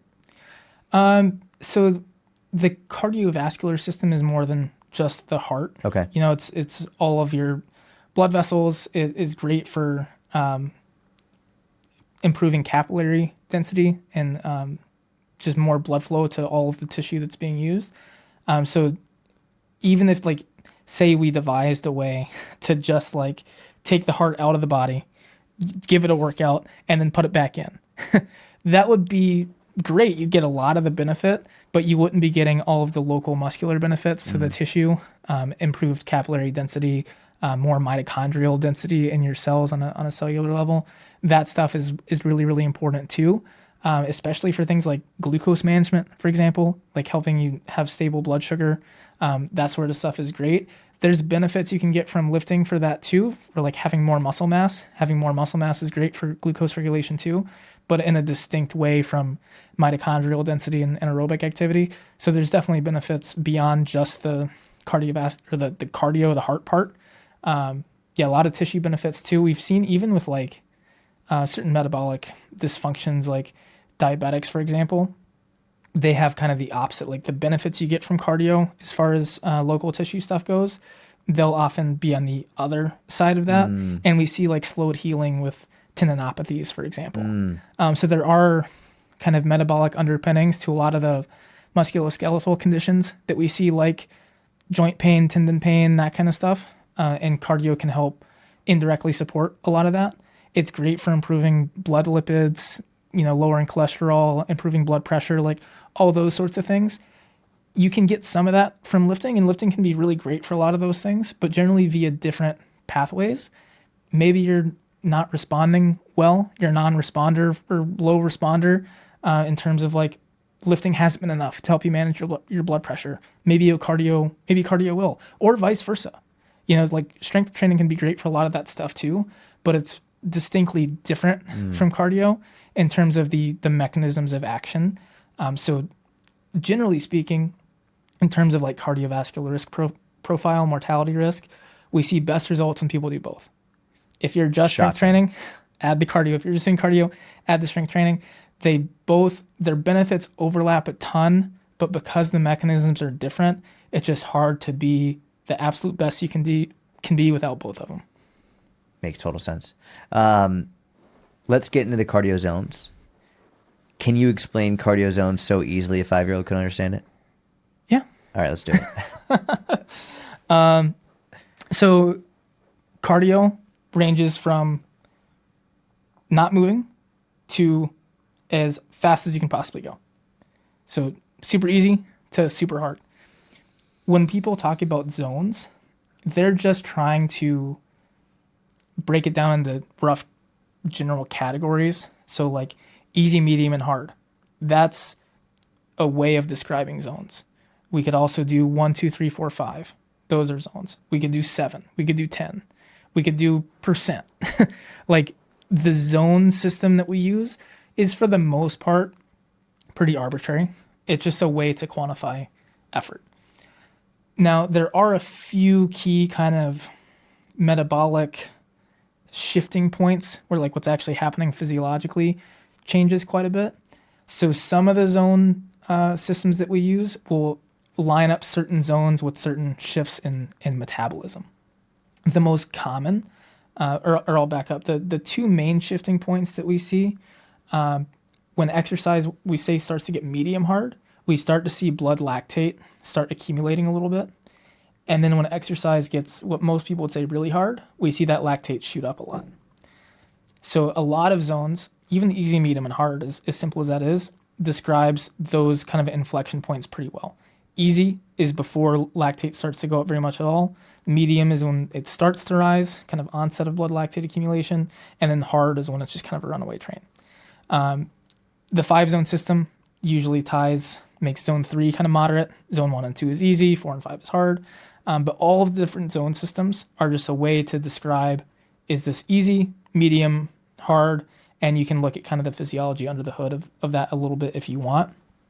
For the most part, when we look at the data on like what does spending time in different zones do fundamentally to your metabolism, we see two main driving factors. One, total volume or total work done is a huge driver of cardiac output improvements, mitochondrial density improvements. A lot of the most important and kind of classic adaptations associated with cardio come down to just total work done, irrespective of zone. What's great about the easier zones is you can actually stay in them a long time. If you're training too hard, you're not going to get 10 hours a week. If you're doing zone 2, easy cardio, that's great because you can do several hours of that and still feel good. So it's really about prioritizing duration over intensity. Some of those easier zones are just a way to facilitate the total training volume needed to get a lot of the adaptations we're looking for. That's the first and probably most important point. The other, there are some distinct adaptations that we get only beyond certain intensities. So generally we have to go close to or beyond what we call the lactate threshold. So getting into zone 3 or really into zone 4 and 5 on the 5-zone model, we have to train hard to get certain specific adaptations. Luckily with hard training, it doesn't take much. It's just a matter of doing enough to progress and get better at those workouts. So whether you're doing 4x4, the classic Norwegian VO2 protocol that people talk about, whether you're doing threshold work, so like a 6x6 minutes, if you're doing 20 by 1 minute, like whatever intervals you're doing, if you're progressing at those, that's the most important part. Exact volume that's needed to do that is going to vary workout to workout. But at the end of the day, the most important thing, if you want to maximize your cardio fitness, is do enough total volume and train hard sometimes. That's really it. That's like 90% of cardio right there. Do enough work. Some of it should be hard. If you're doing enough hard work to progress your hard workouts and you're doing enough total volume to progress your overall aerobic fitness, that's really all zones are there to help us do. The low intensity zones are there to help us understand what sustainable work is. How can we actually do a lot of work without compromising our recovery and our ability to train hard when we're supposed to? And then the high intensity zones are there to help us dial in our workout paces and progress some of those harder efforts close to and above lactate threshold. There's more nuance to that for like, performance goals and that kind of thing, but the majority of cardiac benefit you're going to get, the majority of your fitness gains are going to come from those two things And zones are just there to help guide us with some of those efforts. They're not set in stone. Nothing crazy happens when you go from one zone to the next. It's just subtle shifts in metabolism, subtle shifts in your ability to recover. And at the end of the day, I'm not going to say someone's training wrong because of what zone they're in. I'm going to say they're training wrong because they don't feel good and they're not progressing their workouts. And if we see that, then we're going to make adjustments. It's not you're doing that wrong because your heart rate's 74%. It's, hey, based on what you're doing right now, I've noticed your recovery hasn't been great. Let's try dialing back that easy work from the 74% you're doing right now. Let's go like more 65, 68% range and see how you feel. I could have the exact same conversation in the opposite direction and be like, hey, you've been crushing it lately. I think we can try bumping up this workout intensity just a little bit and see how you feel. Let's try that for a couple of weeks and report back. That's really how I implement zones. It's not so much this is your zone, stay in it. These are guidelines. They're kind of just reference ranges, but it's all about adjusting based on how you feel and total volume, progressing high intensity. Those are the most important kind of fundamental pieces. Track how you feel, track your progress, adjust as needed. Yeah. Let's separate this into two distinct groups of people. We have someone who just wants to do enough to be healthy, and we have someone who wants to be a freak like you. How much cardio should they be doing? I think you should do enough cardio to be, this is kind of a vague term, but good at something. Yep. You can do a lot of low intensity volume and become more of an endurance athlete. You can also prioritize a lot of high intensity work at a lower volume and run like a killer 800 meter, something like that. I don't really care. You can be really healthy both ways. If you like intensity, do intensity. If you hate hard workouts and just want to easy volume your way to health, you can do that. I think if you want to be the absolute best you can be, I think training at a range of intensities is a good idea, but you can get 95% of the way there just focusing on the types of workouts you like and trying to get a little better at them. Amazing. If you want to be a freak, then you absolutely have to train a range of intensities. Your total training volume is going to be a lot higher.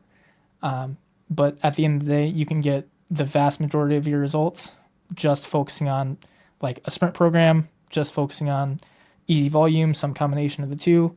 As long as you're getting good at something, you're going to be pretty healthy. Just because I know people are going to want a specific number, if you can, especially for the general health and like fitness enthusiast, not someone who wants to be a freak, what's a minimum amount you'd like to see someone doing? And we'll even take the sprint out of it, more just like a lower intensity, easy volume for someone who just wants to improve their health. Yes. So like referencing, for example, the CDC physical activity guidelines, they have it at 60 to 90 minutes per week of hard work or 90 to 150 minutes a week of easy work. And I think that's a great starting point. I would say their definitions are conservative. Mm-hmm. You don't have to work that hard to meet their definitions, which I think is assuring, if anything. Like, it doesn't actually have to be that much to get the majority of the benefit. Those guidelines are based on getting 70% of the benefit that aerobic activity can get you based on their data set. So it's not saying that meeting those activity guidelines is perfect. It's what you have to do to get most of the way there. I think if you're a little bit more deliberate with your approach or your structure to push a little bit harder, I think you can get most of the benefit still within that time frame because they're pretty conservative with the intensity, I think. So I think if you're doing like a really intense like sprint focus program, a lot of intervals and stuff, even just 60 to 90 minutes total per week can be great if you're really busting your ass. If you're doing more like going for jogs and that sort of thing, then probably closer to that, like 1.5 to 2.5 hours of work per week is great. That's awesome. That's super helpful.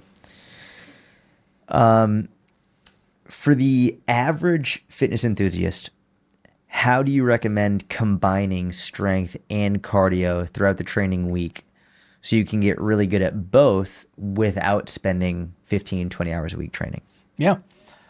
For the average person, I know people like I was like, should I lift first? Should I run first? Like, how should I order the workouts and that kind of thing? And we may get into the more advanced case in a bit.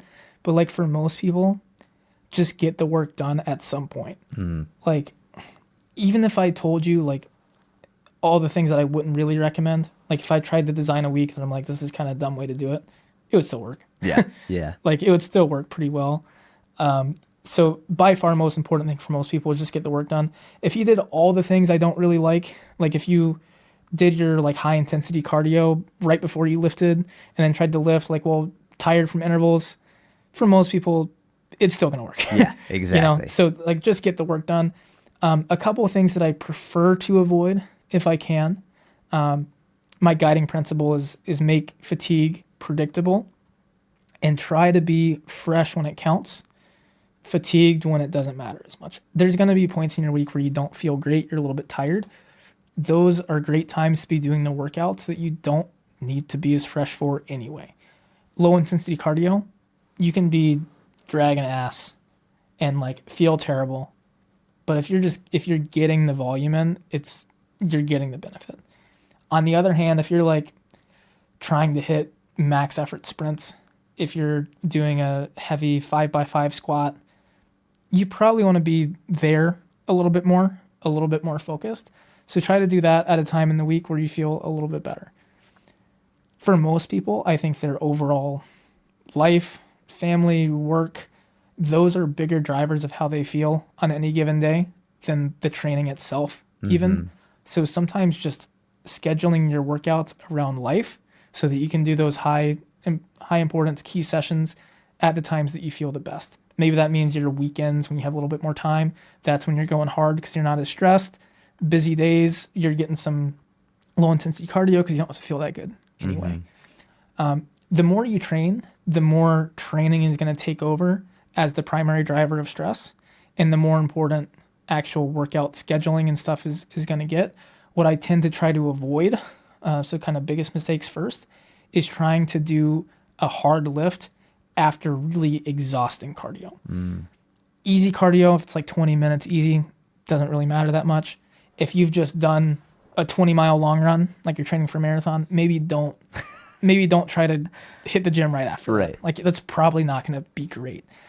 Similarly, I don't like to do a heavy lift after really tough intervals. I think that's generally a bad idea. I don't like to try to do tough intervals in that like window after a tough leg day where soreness peaks. So like if I've just hit a really hard hamstring day, like I think we're going to do today. Yeah. My hamstrings are probably going to be a little bit sore tomorrow. I don't like scheduling like sprints the day after heavy hamstrings. It's just not going to feel good. Yeah. So there's little things like that. Figure out what those key workouts are and try to feel pretty good for them. Besides that, it's kind of hard to screw up. The reality is there's going to be moments in the week when you're trying to do it all that you don't feel great. But kind of like we were talking about earlier, you don't have to feel perfect for the workout to still be effective. And if you're trying to do it all, if you're trying to have a life and a family and a job and lift and do cardio, there's going to be times where you're like, this kind of sucks. I don't feel like it today. It's fine. Fuck it. It's fine. Yeah. Yeah. Speaking of today's workout, how long does it take you to usually publish one of those? Maybe a week or two. Okay. So Alec and I are going to do a workout today. When it's up, send it, because this is going to take, I think, probably like 6 weeks or so to publish, and we'll put it in the show notes. So if you want to see Alec and I do a workout together, we'll put that in the show notes. Nice. For YouTube. I want to talk to you about something. I'm going to skip ahead because I'm really interested in this, and this is a topic that I struggle to talk about because of the implications of it. And I wrote it down because I want to be deliberate with the words, but I've always been on the never train through pain train, right? Like, where it's like you never want to work out through legitimate pain. That's Sure. where I've always been. I'm starting to change that because, and when I say pain, I mean like a sharp shooting pain, like an action, not like a discomfort pain, but like hey, that could be an injurious pain. But even that, I'm starting to be wary of, and I'll tell you why. For example, I'm going to give you an example. I started, especially with a lot of this mobility work I've been doing, the butterfly stretch, for example. Hurts a little bit. Bro, the butterfly stretch, I think some people call it the Taylor pose, but like I would go up against a wall and I would lightly press down on my knees. And when I tell you it was painful, it wasn't painful like normal, uncomfortable pain. It felt like to the point where for about 6 months I was like, I'm not going to do that. Yeah. I'm not going to do that drill because I thought that I was going to tear something. It felt actually injurious in my groin hip area. Yeah. And then I was like, hold on. Avoiding it doesn't seem right. And this is going to go back to the load management stuff we discussed. I started to just sit there without putting any extra load, just let gravity do its thing. Then I started to put a little bit of pressure on it, and then I started to add some contractions as well, to the point where I noticed once I started adding the contractions, the pain went away. Yeah. And when I say contractions, for anyone who don't know, like imagine sitting in a butterfly stretcher, the soles of your feet together. I'm pressing down with my hands on my knees, and I press my knees back up into my hands. So that's a contraction with my adductors and groin. After the contractions, the pain went from a 9 out of 10 to like a 3 out of 10. And it's a difficult topic to discuss publicly because I don't want to tell people, well, you could train through pain. Like It's a very nuanced, difficult conversation to have. But I also am starting to shift my view of like, well, maybe we shouldn't just avoid the thing that causes pain. Maybe there's a way to manage the load and manage it to where like you get better with it so that it's no longer causing pain. Like, what do you think about that? Yeah, it is. It's a difficult conversation to have because there's a lot of nuance and it's hard to talk about it short form, especially. Yes. Yeah. One, you make a lot of people mad, but two, like not all pain is equal. Yes. There can be a lot of different causes of pain and different factors.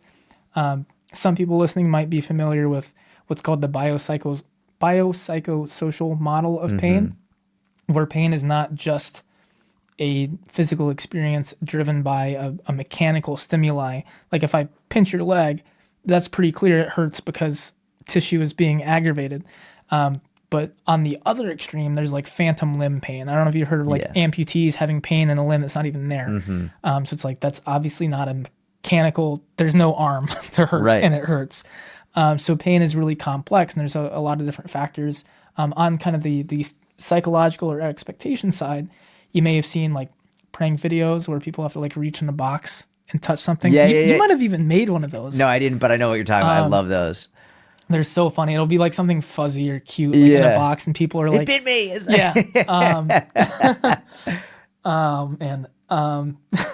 I have to tell this story. It's a little crude, but my wife thinks it's hilarious and she tells everyone we meet, even though it's embarrassing for me. But when I was having my vasectomy procedure, you're like sprawled out on the table on the butterfly stretch. I didn't know that. You've got all your junk out. Okay. And I'm like laid back, like just preparing for like what's about to happen. And going against every instinct in your body. And I feel a poke and I scream. And it was just the doctor marking the spot with a Sharpie. My wife was in the room because they let her watch, and she's like, I get to watch. This is going to be great. She died laughing. She said that was the funniest thing. She's like, you just got touched with a Sharpie and you screamed. He didn't give you a warning? No. Just touching your penis or your balls? Yep. But that, like, it's a funny story, and it's a good example of like that experience. Like, I felt pain because of like the environment and the situation. Like I'm prepared the expectation, to have needles stuck into my nutsack and stuff ripped out of it. Like that's what I'm prepared for. So when I feel a Sharpie, it's painful. It's a real experience. And that happens in the gym all the time of like, if you're expecting that deadlifts are dangerous and you're going to blow out your disc, like you're setting yourself up to feel pain that you might not have interpreted the same way if your expectations had been different, if the environment and stuff had been different. So that's an example of like the kind of psychosocial aspect of pain. So I think for the most part in like physical therapy and personal training and coaching, there's a strong emphasis on the bio, like the physical aspect of pain and we underestimate the importance of everything else. So sometimes when something hurts, is it because a bone is breaking, or is it something a lot less serious?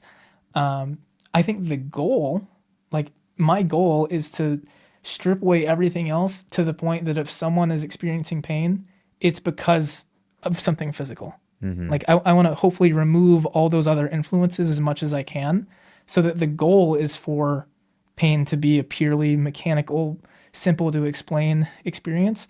That's just not generally the case. But that was kind of a long-winded way of super saying helpful. that not all pain experiences are the same, and your expectations and that stuff can strongly influence it. But also different tissues, I have more or less tolerance in training for pain. For example, if you have a bone stress injury, if you have a stress fracture in your foot, that's not the kind of pain you run through. Right. You can't push through bone stress and expect it to get better. Right. On the other hand, like tendon pain, we generally see that like tendons need a lot of load to adapt. And if you have a tendinopathy, it might hurt pretty bad, and you might be training through pretty considerable pain. We still see pretty good outcomes. So there's not a one size all blanket answer for like pain is okay, pain's not okay. Like I like to say it's kind of a yellow light of like proceed with caution and dig a little bit deeper and figure out, is this pain that we can work through or is it not? And that really varies case by case, like person to person, site to site, tissue to tissue. Like there's no simple way to go about it. But like in your case with a stretch or something like that, if you're feeling pain that doesn't feel like, you don't feel like it's a bone breaking or something like that. If it feels better with engagement, if it feels better after the experience, like you don't train and then you're like limping around the house after, but you're like, oh, actually it hurt when I squeezed, and then when I relaxed, like it actually felt a little better. Those are all generally pretty good signs. So yeah, you have to be careful with it. I don't want to just say train through pain, but like we often see that training through pain is okay. And we actually have a lot of good data on a variety of injuries, from like hip flexor tears to hamstring strains, that like pain-free training. So taking people through a training program. We actually have one with low back pain as well, taking people through a training program and advising them, if you have pain, stop. And just using like a red light approach to pain. That group compared to a group that it was to pain tolerance of like, if you feel some pain, it's okay. If it's beyond your tolerance, then we'll adjust the load. But like working with pain on like, I think they set a 3 out of 10 or 4 out of 10 limit. Those two groups had nearly identical outcomes. That's like, super interesting. The difference is that the group that gets to push a little bit more, by the time they do feel better after 12 weeks, 16 weeks, which group is going to be in better shape? Build more muscle. Yeah, exactly. Yeah. So if you're willing to push through a little bit, chances are for a lot of common conditions, it's still going to heal okay. You're still going to be fine in the end. You're just not going to have had to give up as much in the process. But again, that's not going to be the case for every single person for every single injury. It's hard to make those broad statements with it. I don't know of another person in the industry that I would have felt comfortable bringing this topic up with, because I think you're so not just educated, you're very nuanced with it, and you're very aware of all the different scenarios. So I think that answer was unbelievably insightful and helpful. To the butterfly stretch I was referring to, bro, it hurt so bad the first time that I literally took like 6 months away from doing it. I was like, that doesn't seem right. And so then I went back to it, and what's interesting to me is that as soon as I did the contractions, the pain dissipated, and now I've been doing it for about a year or so, and I can get my knees almost to the ground with extra load on top, and there's no pain.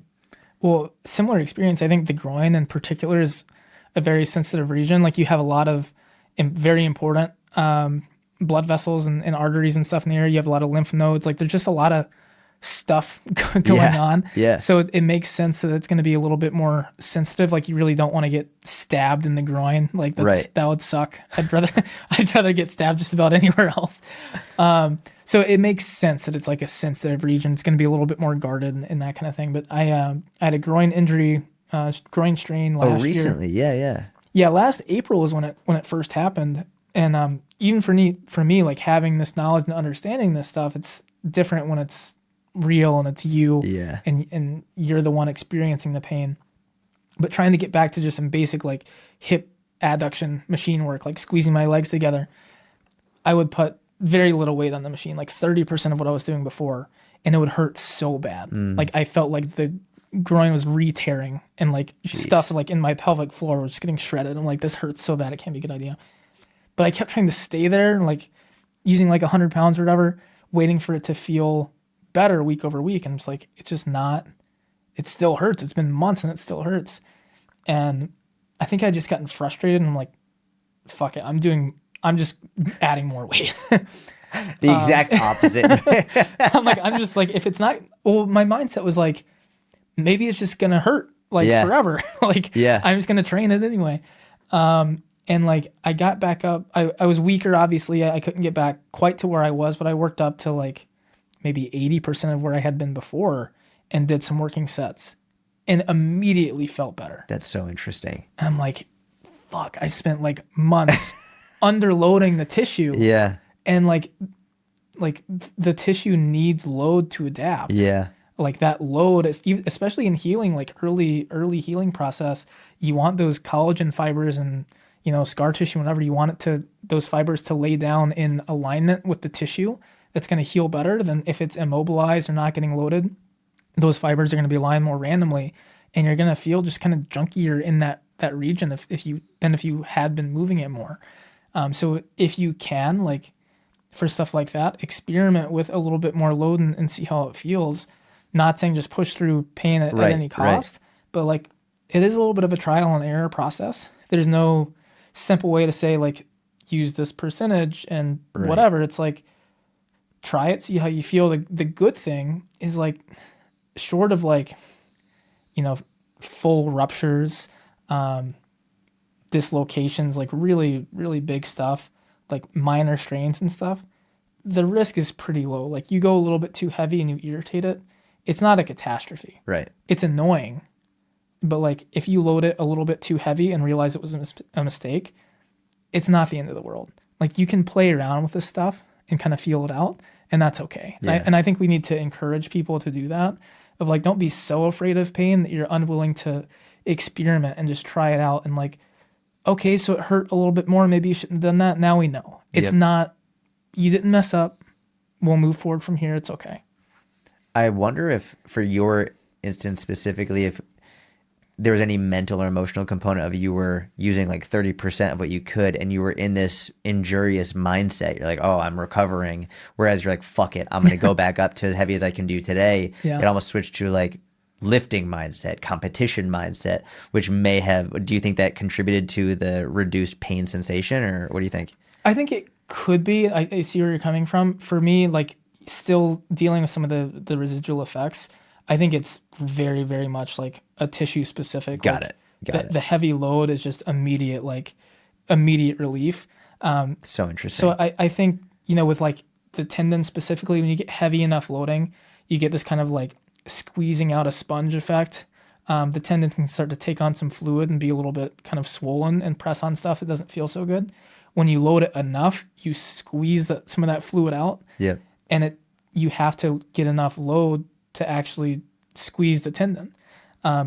Exactly what that load is, percentage-wise, varies from person to person.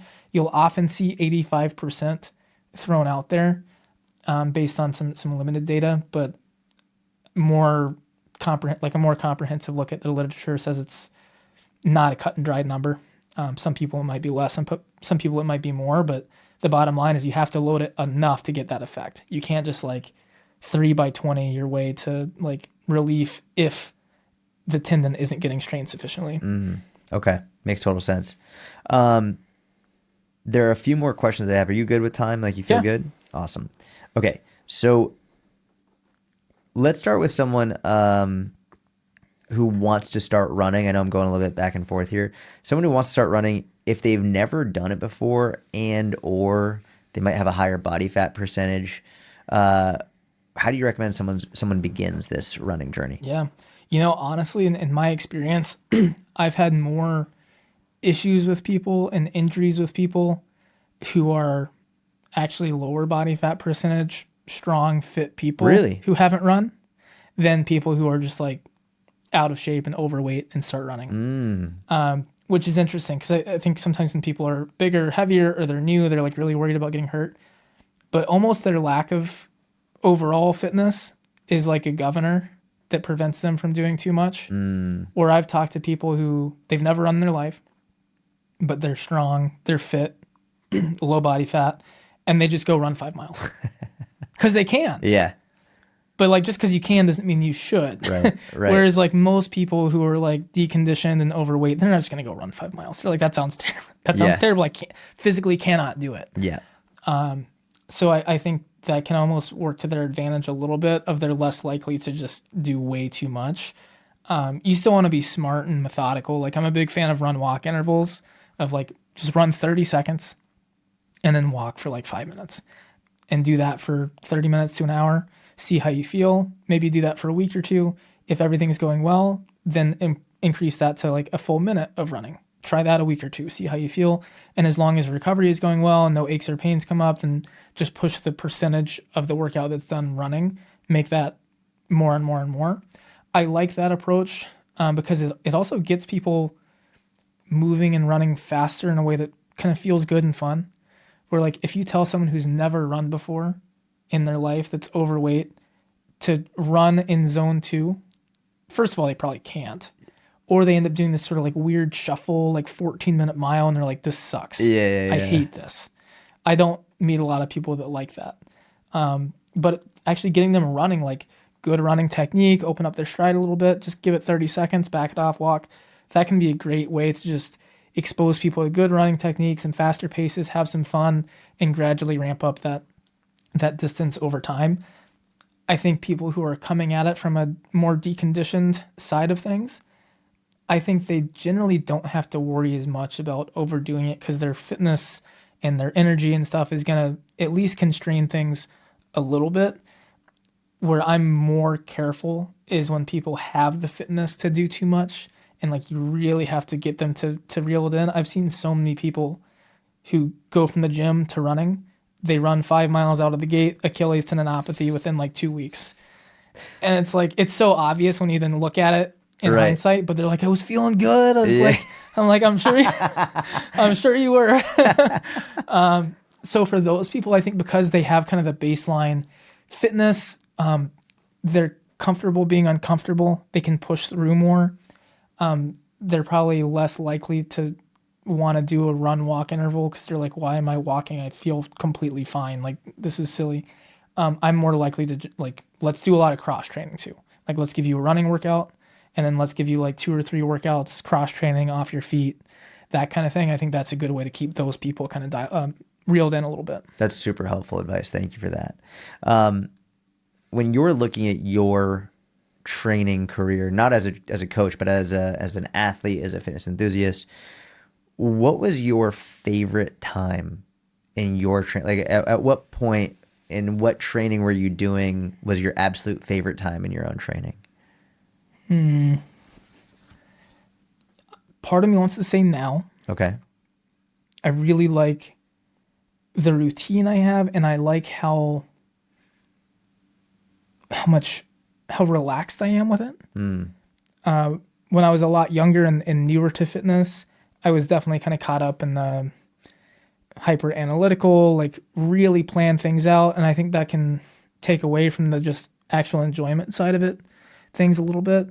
So like now I'm at a point where, yes, there's days that I like don't feel like doing it. Like that happens all the time. But by and large, like I really enjoy the training process. That's amazing. Like I love going to the gym and like if I want to send it today, I'm going to send it. Like I'll go off program from time to time. Like that's just kind of fun.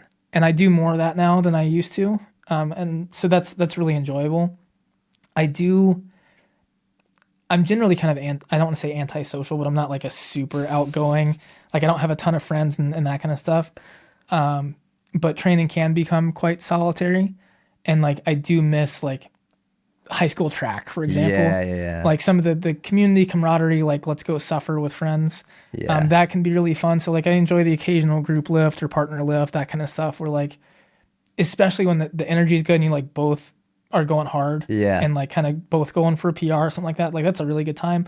I don't get as much of that now as I would like. Yeah. Which is part of why I started traveling to do some of these like workout Yeah. collabs. Is like I just want to train with cool people. Like that's something that I would like to have more of. So that is kind of in the past for the most part with like team sports. But yeah, besides that, like I really love training now. Yeah. That's awesome. You know, it's funny. Usually when people ask like, hey, do you want to get a workout in? Like other fitness professionals, I usually say like, let's just get coffee or something. Yeah. Just because I want to have if we're going to talk anyway, and like it's going to get in the way of a hard training session. So I'm excited to lift with you after this because we will have spoken for a couple of hours so we could just fucking lift. Yeah. But also sometimes like, I love training, dude. I love it, which also is a separate discussion. Like when people are like, "Oh, you're so motivated," it's like not really. I really love it. It's I'm excited to lift with someone who just loves it. Yeah. You know what I mean? Like the intensity that comes with it, and you're gonna outlift me in literally everything. But like the intensity that comes with it, and the enjoyment that comes with it, without also feeling it. Oh, we've got to like, what should I say now to keep the conversation going? I'm actually really excited because will have spoken for a couple of hours, so like it'll be good. We'll just have a hard lift, which well, like you said, like I've lifted with a lot of different people in various contexts, and I don't want to say I haven't enjoyed lifting with anyone in particular. But like I love lifting with like dumb bros that are like, let's go, man. Yeah. I'm like, yeah, fuck it. Like it's not on the program, but there's a bench over there. Like it's just fun. Yes. Like I like the energy that people bring when they're not like so in their head. Over analyzing everything and being like, well, I was doing this percentage, and it's like, shut the fuck up. And you can be smart and a dumb bro at the same time. Yeah. Like they can coexist. I think some people have a hard time doing both. But yeah, some people are a lot of fun. Shout out Austin Yoakum. That was a really fun session we did. Like I think that was a really good balance of someone who's really smart and articulate with talking about training. But like when you're there at the gym, it's like, let's fucking go, man. That was great. I love it. I have two more questions. Okay. And I'm going to have you back out because there's a lot more I'd want to discuss. Sure. But, number one, what are you scared of? I'm scared that my identity is too wrapped up in my capabilities and in my fitness. In the thought of getting sick, I don't want to say injured like in the gym, but like losing my leg in a car crash or something of like, that would really suck. Like I can't even imagine. Yeah. And like I fear losing the side of myself that is tied to fitness. I think it can be dangerous to have your identity tied to something so transient and temporary and something that can be taken from you at any instant. Mm-hmm. And I know that's a dangerous game. So I have a little bit of fear around that kind of stuff. Yeah, that's a tough one. That was a very honest and super objective answer that you came to ridiculously quickly. So I appreciate that. We spoke about your quote earlier about how like if you're worried about the dyes or artificial sweeteners or whatever, like you're not following science, you're following a religion type thing. Yeah. And I feel like with anything, you know, people can make anything their religion. And so I think it would make sense that if you're so closely tied to it, it's like your performance, your fitness can become your religion, where it's like, oh fuck, if I lose my ability to do this, then like what do I have? Yeah. Right. To your specific example of losing a leg, did you see? It's a true story. I know you know of the Boston bombing at the Boston Marathon. I was there. Oh, you were there. Did you run it that year? Yeah. Oh shit. Did you finish before it went off or? Yeah, I can't remember the time when it went off. I think the bomb went off around the 4-hour mark. I was in the like family greeting area with my dad. Like he'd watched me finish. I was kind of like you can't walk very well after. Yeah, Right? yeah, of So I'm just course. like waddling and like just kind of waiting around. We were on our way out. We were on our way to the down to the subway station, and we heard it. And honestly, I didn't know what it was. Yeah. I just heard a really loud noise, and I was like, sounds like something fell over. Like I didn't really know. Because you were underground. Well, we were still on street level, but Okay. kind of farther away from the finish. Did you hear both of them go off or just one? I can't recall, to be honest. Okay. But we heard noise, didn't know what it was, and like wasn't thinking terrorist attack like Yeah. at all at that point. But like there was a little bit of like discomfort of like, let's get out of here kind of thing. Yeah. So I was like, yeah, we should probably go. So we went down, got on the subway, and then we got out at the airport and then got out and like on the TV. airport, dude. Oh my gosh. It was nuts. I was like, I can't believe we got out. Like, I'm glad we left when we did. Yeah. Yeah, it's crazy. Did you see the Mark Wahlberg movie about it? Man, it's an amazing movie. I forget what the name of it is. There was a married couple who was right near one of the bombs. The wife lost both of her legs. The husband, or I don't know if they're married, but the partner, one of them, the guy lost one of his legs. 2 years later, he ran the Boston Marathon. That's awesome. It's just like a fucking beast, right? Like to be there at the finish line, lose a leg, his wife or his girlfriend, his partner loses both of her legs, and then he runs it 2 years later is like one of the most incredible things ever. That's amazing. It just made me think like knowing you as I don't know you as a person very well realistically, like obviously, but from what I do know of you, God forbid something like that does happen, you'd still find a way to absolutely crush it. But I hope it doesn't happen. I hope so. Like those stories are always inspiring. Even like on a smaller scale, one of my clients, like she broke her leg pretty badly in a mountain biking accident. Oh, geez. And I remember I saw the message preview pop up in my phone of like, bad news, biking, like broke my leg. I'm like, shit. Yeah. But then I opened the message and like the first thing she's like, got to find a way to keep training. You That's know? so badass. I'm like, that's so awesome. And love she's that. back out on the bike now, which like, I want to say I would do the same thing, but like you don't know. Yeah, you don't know until you're in it. Until you're in it, and Yeah. I think it's super inspiring. That's like when people are like, they see a video of someone who's like, there's a terrorist or someone doing something horrible. It's like, oh, if I was there, I would have done that. It's like, you would have been fucking shitting your pants. Right. Like the judgment that you place on other people when you don't know until you're in that situation. And God willing, you're never in that situation. What are you excited about? Oh man, I feel reasonably confident that my best years are ahead. So I'm generally excited about the future. At the same time, I hate how fast time goes. Oh my gosh, it's unbelievable. So it's like I'm really excited about like what I got going on tomorrow and next week, but it's like I just wanted to stay there. You know? Like yeah, just like trying to stay present. I think if I could say I'm like working on one thing personally is just like being more present in the moment, which I know is like a cliche, like everyone says, like, you know, be in the moment, whatever. But like it's harder. It's hard actually. It's difficult. It is very difficult to like not be super caught up in what's going on tomorrow and next week and making plans or ruminating about the past, which I don't do that. I'm really good at like the past is the past, probably because it's been pretty decent too.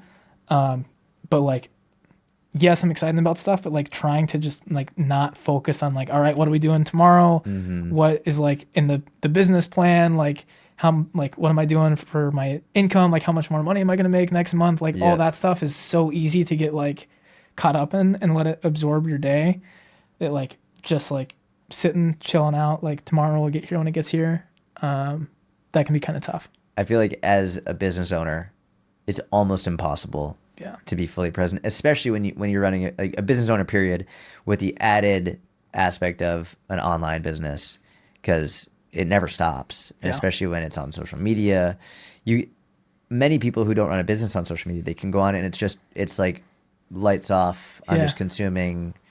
But when you're a business owner, everything, whether it's DMs coming in, comments, thinking about how am I going to create this next piece of content, interacting with the old content, analyzing other people's content. It never stops. And if you don't have boundaries, then you open it when you wake up and you're on it all day until you go to bed. It's being present is unbelievably difficult for everybody. I think having that online business makes it more difficult in a different capacity. For me, my daughters help me find that ability to be present. It's an advantage to have kids because they very quickly bring you back to the present moment. It's like almost impossible to not be present when they're doing something ridiculously funny or cute, or you could be having the worst day and it's just like, okay, who cares? Like my daughter is laughing breathlessly.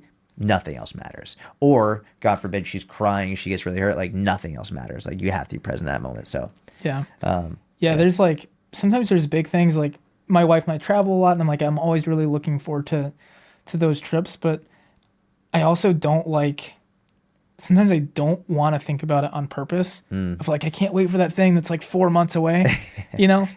Of like I'll get excited for that like the week before. I'm with you. You know? And like, I always just want to be excited about like what's going on this week. Which for me, I'm excited that the weather's really nice at home. And I got some like really comfy patio chairs. I'm excited to go home, sit in the chair and read and just like enjoy the view of the lake. I'm like, can't wait for that. Do you drink alcohol or no? No, I don't. None. Okay. Mm-hmm. No cigars, nothing like that? No, I mean, I'm not like completely anti-vice. It's been a minute. I will use THC. We'll use mushrooms, but it's actually been quite a bit. Okay, got it. So hang out, do some mushrooms on the. There you go, bro. I've never done that. I've never done mushrooms. Like I've used weed, especially when I was younger. And I drink alcohol, which is arguably worse than all of it. And I drink alcohol a couple times a week. And I know I said we were gonna finish, but like, are you open to talking about mushrooms at all? Yeah. Like, what is? Now I'm purely curious. Me. Yeah. I have no clue what they do or how they work. Like, what is your experience with them, man? So I know some people use them like very, very intentionally for like kind of alternative depression treatment or whatever. They are using them to try to like self-medicate anxiety or those sorts of things, which I respect. And I think there's a lot of good like research coming out with using psychedelics therapeutically. I think as all that kind of stuff aside, just the groundedness and connectedness you feel is really, really unique. And like I mentioned, like being present and in the moment is something I'd like to work more on. And it's incredible for that. Like I remember I was in the yard one of the first times I did them. And I'm just like wandering around the yard looking at stuff. And I come up on this spider in a web. And I just like, there's no telling how long I stood and looked at it. It might have been 30 minutes. I was like looking at the spider on the web going like, this is just, you are so beautiful, dude. Like you are so fucking cool looking. Like, I hope you realize how cool you are, you know, just like a little spider in a web. And like that kind of stuff, like appreciating the little stuff, like stuff that like I would have done when I was 4 years old or 5 years old. Naturally. But then you grow up and you're busy and you're like, a spider, like get it out of the house or whatever. Yeah. Stuff like that you just like really, really appreciate. And I think it's good. I think the fact that we overlook that stuff as adults is a shame. Yeah. And it shouldn't take a psychedelic substance to bring us back to appreciating the little things in life like that. But it, you know, unfortunately in our time, sometimes it does, but like whether it's a bug on a leaf or like looking at the stars or the clouds, it gives you an appreciation for that stuff that you probably haven't had since you were a little kid. It's great. Have you ever had a bad experience with it? Personally, no. The closest thing to bad experience with it, I think it was probably a little bit more traumatizing for my wife than me, but we were looking at the stars of a pretty secluded cabin on a lake. You wouldn't have thought anyone was nearby. The cabin across the lake started shooting off fireworks. Oh, no.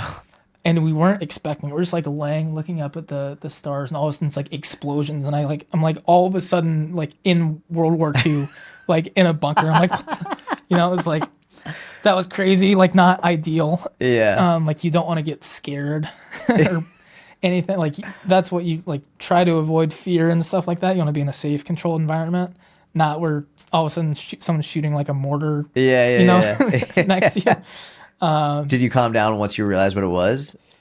Yeah, it was pretty jarring and loud, like Got it. really loud noises, and like it's like, oh man, this could go dark, but it was all right. Okay. Got Yeah. it. Alec, where can people follow you? Follow me on Instagram at Alec Blenis. That's where I'm most active. The YouTube project is a little bit newer. Would very much appreciate people checking out the YouTube. You're going to be, I think, episode 11 or 12. Okay. So it is still in its infancy, but I've been really enjoying. It's been fun to watch. Yeah. And I'll put the link to my episode in the show notes, and people can subscribe to your channel from there. Awesome, man. Thank you so much. That was a great conversation. Really enjoyed it. Dude, thank you for coming. This has been a blast. Thank you, everyone, for listening. I hope you enjoyed it. Please make sure you follow Alec. He's, as you can tell, an incredible human being, and he's influenced me tremendously in my own training and lifestyle approach. Please leave a 5-star review on the podcast. Give it a thumbs up on YouTube. Share it if you can share it on your Instagram stories. If there's any specific parts that you liked, please leave a comment. Let me know. Have a wonderful week. I'll talk to you soon.